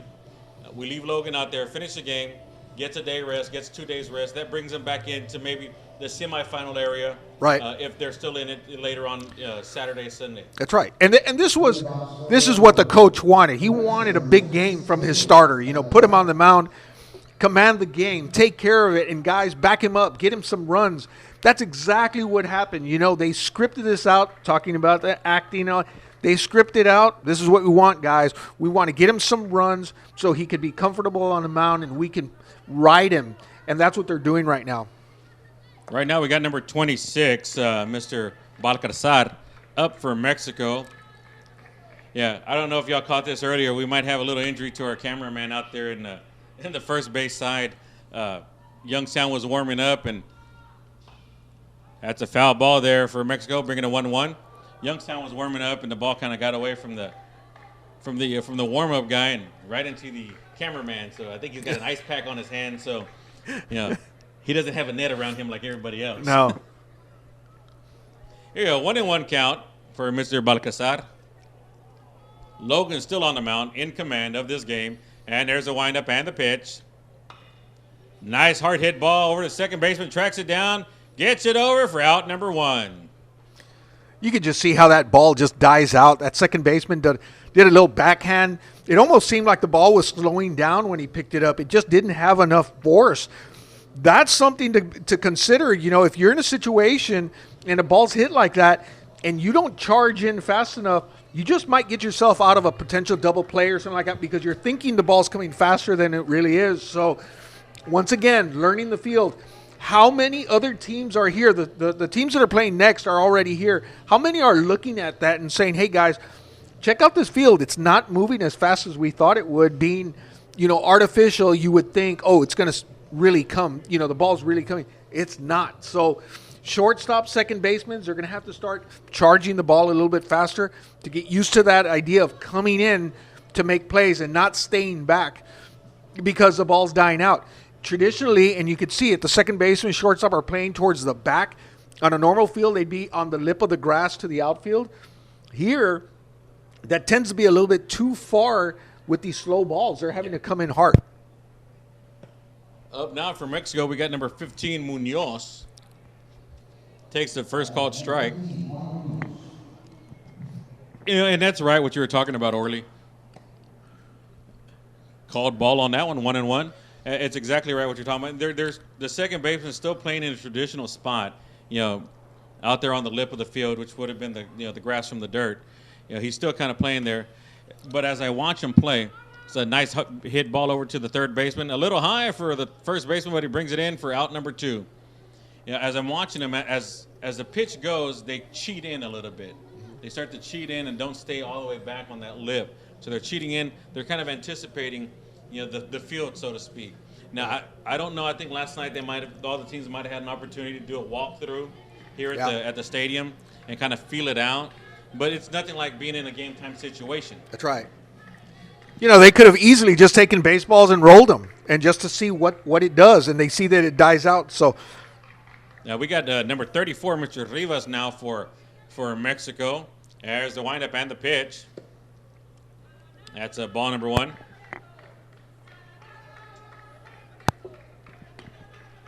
Now we got the crowd from Mexico trying to cheer on their team to manufacture a run here in this top half of the 6th inning. There's the windup and the pitch. Nice hit ball over to the third baseman. Oh, just foul. No, they're saying is it foul? Okay, they're calling it foul. They're calling it foul. That was very, very close.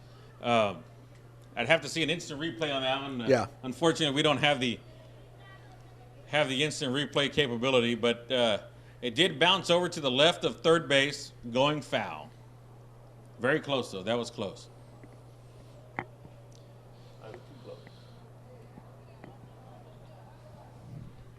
For this game, we do have an umpire, and we have 3 umps on the base path.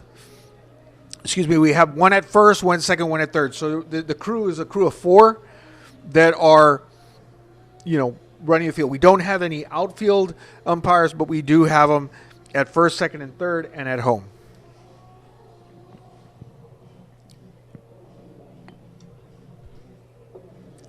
It looks like they're challenging the call on that one, so they're bringing everybody in for a conference call.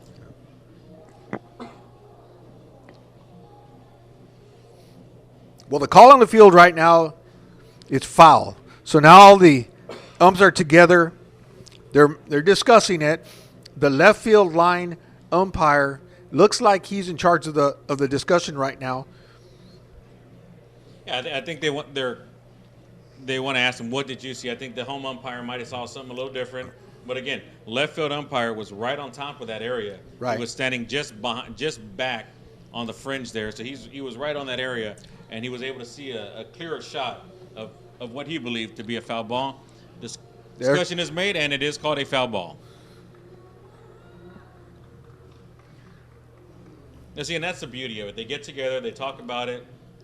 Yeah, this is what I saw, this is what I saw. You're right, and we're done. Well, I guess you'd call this old school, because nowadays with the replays and stuff like that, we don't have that for this tournament. So we're relying on the umpires to call it as they see it. I kind of like this. I like the old school. You do? I love old school. All right. I hate that a replay that kind of overturns a call when it's natural. This is what happens, and it's it, There's a foul ball there for Mr. Rivas. Still bringing the count to 1-2 now for Mr. Rivas, 1-2. I like the purity of the game. You're going to make a bad call. You're going to make good calls. It happens. Let it continue to play like that. That's just my opinion, though. I know there's a lot of people that don't like that.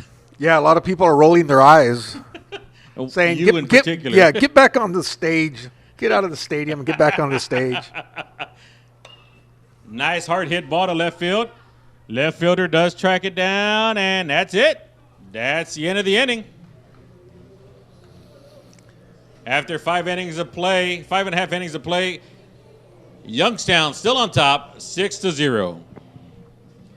We want to take time to thank our city and our county for supporting Pony League, for having this tournament in Laredo, Texas. One, it's for the economic boom that it creates for us, which helps all the teams and the families, everybody staying in our hotels and stuff like that. But just supporting Pony.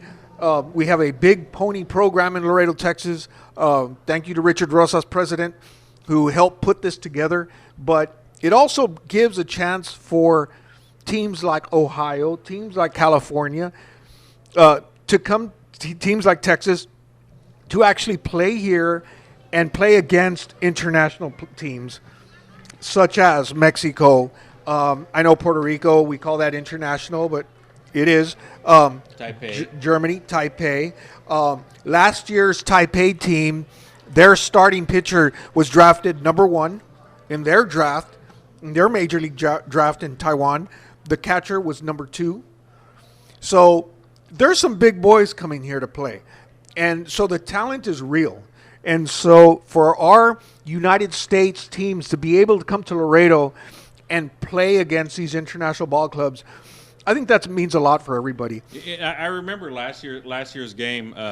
Taipei was playing up against the academy up in Los Angeles Academy, Baseball Academy, which we kind of compare it to like the ING Academy in Florida, where a lot of people go to. And that LA team was the only team throughout the entire tournament that got a run on Taipei. And they were the only team to hold Taipei under 10 runs. I believe the final was like 4-1 or something like that. It was the closest game that Taipei had ever played in the tournament here. So, they're playing at a high caliber. There are high caliber players that are coming through here. Absolutely. To play in this tournament. And this is the second year Laredo has done this tournament. The what is it? The Palomino League tournament. Before, for the longest time, it was in California. We've struggled and fought, and to get it here in Laredo. Richard Rosas has done a great job here in Laredo to bring these tournaments down, to get all the fields up to specs, because it's not just the tournament. It's throughout the entire season. Absolutely. They come down and check. So that's the biggest thing. Right now we got number 33, Lucas. I'm going to butcher that name. You know this name. This is the right fielder. Golzinski. Lucas Golzinski. So a lot has gone into not just the hosting the tournament this day, but it's a year-long process to get them here. Absolutely. It's a ball number 1 for Lucas. Looks like Lucas was hit. Looks like there is a new pitcher on the mound for Mexico. There was a change in the pitcher there.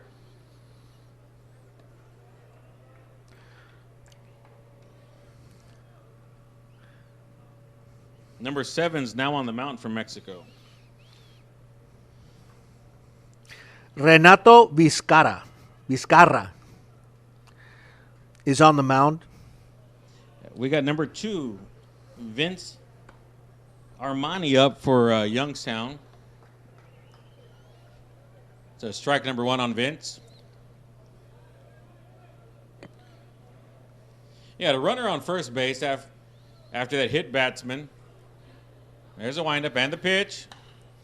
Nice hit ball over to the third baseman. Picks it up, goes over to the first, the second. Oh! He'll advance on a bad throw. He's going to advance on that bad throw. Made a beautiful stop at third base. Got the lead runner out at second. They tried to turn 2. Yeah. Went just wide, and the ball ends up going into the dugout. So that's going to give him that advancement because the ball out of play. That's exactly those small things that we talked about earlier in the game. The third baseman makes a great throw to second, but he had to backhand it along the left field line to make that throw to second. There's really no play at first. So you hold the ball, keep the runner at first base. Instead, the second baseman flips to first, makes a bad throw. Now that runner advances to second, and now he's in scoring position. So little things like that is what Mexico's going to have to work on. Next up, we got number 6, Brandon Oshagnisi. Now he's got that runner at second base, so there is no force out anywhere else other than first base. We had a 2-0 count on Brandon. There's the windup and the pitch. Called ball 3. Being this a new pitcher, they're going to get used to the new pitcher stance and everything that he's doing now. But he's still trying to work into it. It's That's his right. first time in the game now. That's right. And the runner goes. Safe at third base. Nice base running there. That was simply seeing that the pitcher is in the stretch and he's doing the same rhythm every time. As a good base runner, you see that happen, you're just counting. You're saying, okay, 1, 2, 3, go. And that's what he did. He took that base easily. So 2 balls, 1 strike, a blooper in front of the shortstop, picks it up, throws over to first, not in time. Runner safe at first. Here comes in the RBI, though, bringing the score now to 7-0 in favor of Youngstown. There's a perfect example of how slow the ball plays on the infield. That shortstop was playing as if it was a regular speed ball, but it really slowed down on him. By the time he got the ball with a fast runner, there was no chance to go to first, and that scored a run. Nice base stealing, and then on just hustle, they're able to make the play. That's a ball outside.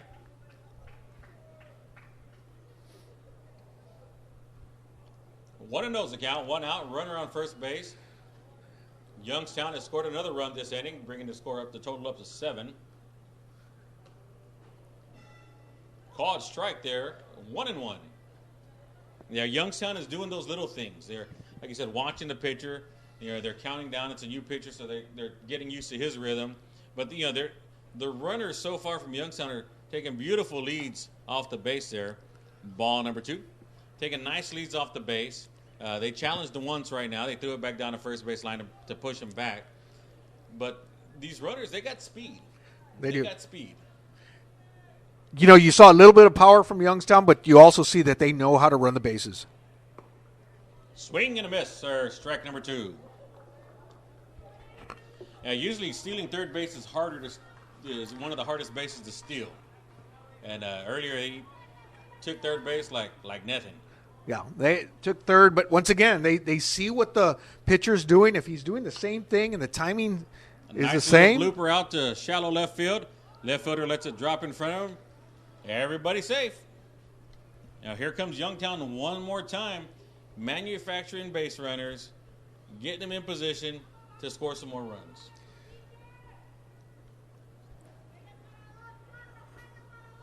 Now let's see what happens here with 1 out, man on first and second. You let your hitter just swing away. You let the runners just play the hit, or you aggressively run the bases and get them over to first, from first and second to second and third. This is Chase Franklin's back up to bat right here. If I'm not mistaken, Chase is the one that took it downtown earlier, if I'm not mistaken, last inning? No, that was a catcher. That was a catcher. Okay, I apologize. It wasn't Chase, but Chase did have a good hit too. Yeah. So here we go. Runners on first and second, 1 out. They've already pushed the score up to 7-0. Runner from second base playing with the pitcher. Called ball number 2.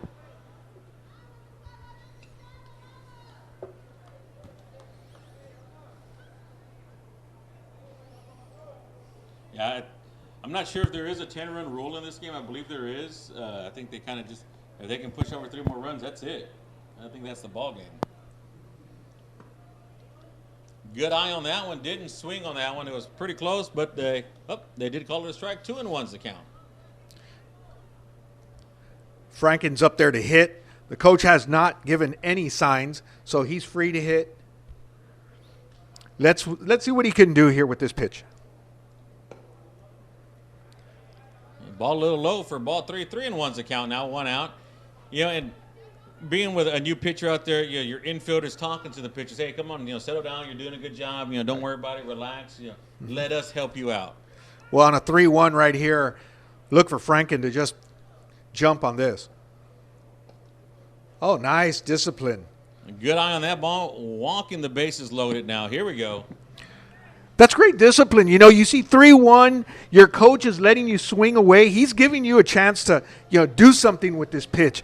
And, as a young hitter, you're like, oh, I'm going to hit this thing.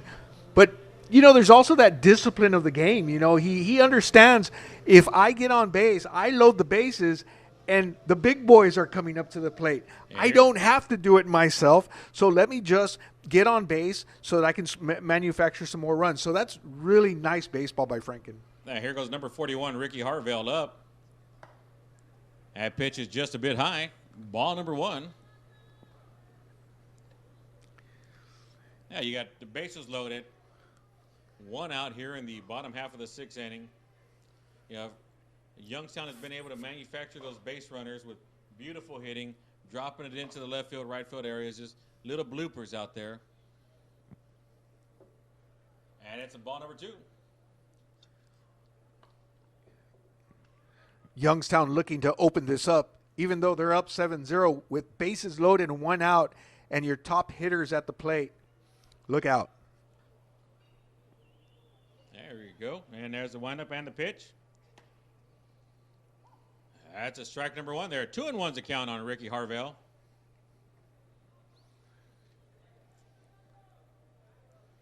And players are talking it up to give confidence to their pitcher there. And there's the windup and the pitch. Low and in the dirt. Ball number 3. 3-1 count for Ricky. Now it goes back to the same situation as earlier. I'll tell you the difference here. When Youngstown was having problems, you had the catcher Camper go to the mound, talk to the pitcher. In this situation, the catcher has not talked to the pitcher at all. He's just letting him pitch away. So he hasn't been able to control him. With bases loaded, 3-1 there. He just walked one in. Guess who's coming to the plate? Your home run hitter, Camper. He's coming up to the plate. So as the catcher, you've got to go and talk to the pitcher and let him know what the situation is. Now, with only 1 out, bases loaded, they just got another run. They're up 8-0. Camper's going to be given the green light to swing as he sees fit. This kid can swing a bat. He's already put one over the left field fence. He's got a good eye for the ball. So coach is sitting back saying, son, this is why I brought you. This is why you're our leader. This is the situation I want you in. Do your thing. And there goes that first cut. He was looking for it. He just got a changeup thrown at him the first pitch. He wasn't expecting that. He was expecting that fastball. That was definitely a pitch that he was not looking for. 0-1's the count right now on Camper. There's a wind. Oh! Called a balk. Called a balk. Called balk, so that's going to advance everybody around the base. And that brings in another run for Youngstown. Bringing it up to 9-0 right now for Youngstown, bottom of the 6th inning. Try to do a little quick pitch there. He's got to come to a complete stop. Nice hard hit ball to center field. Drops in. Here comes 1 run. Holding up the runner at third base. Burke over at first. And that's the ball game, ladies and gentlemen. Your first ball game here today. Youngstown, Ohio. 10. And Mazatlan, Mexico 0. Stick around. We have about 3 or 4 more games here tonight. That's right. I'm Kenneth Duncan, along with Orlando Navarro, but you can call me Orly. we are the A-team. We're trying to be the A-team. We're trying to be something. But that was a beautiful start of today's Pony League World Series, Palomino World Series. Stick around for the next game, guys. Thank you very much. Have a great afternoon.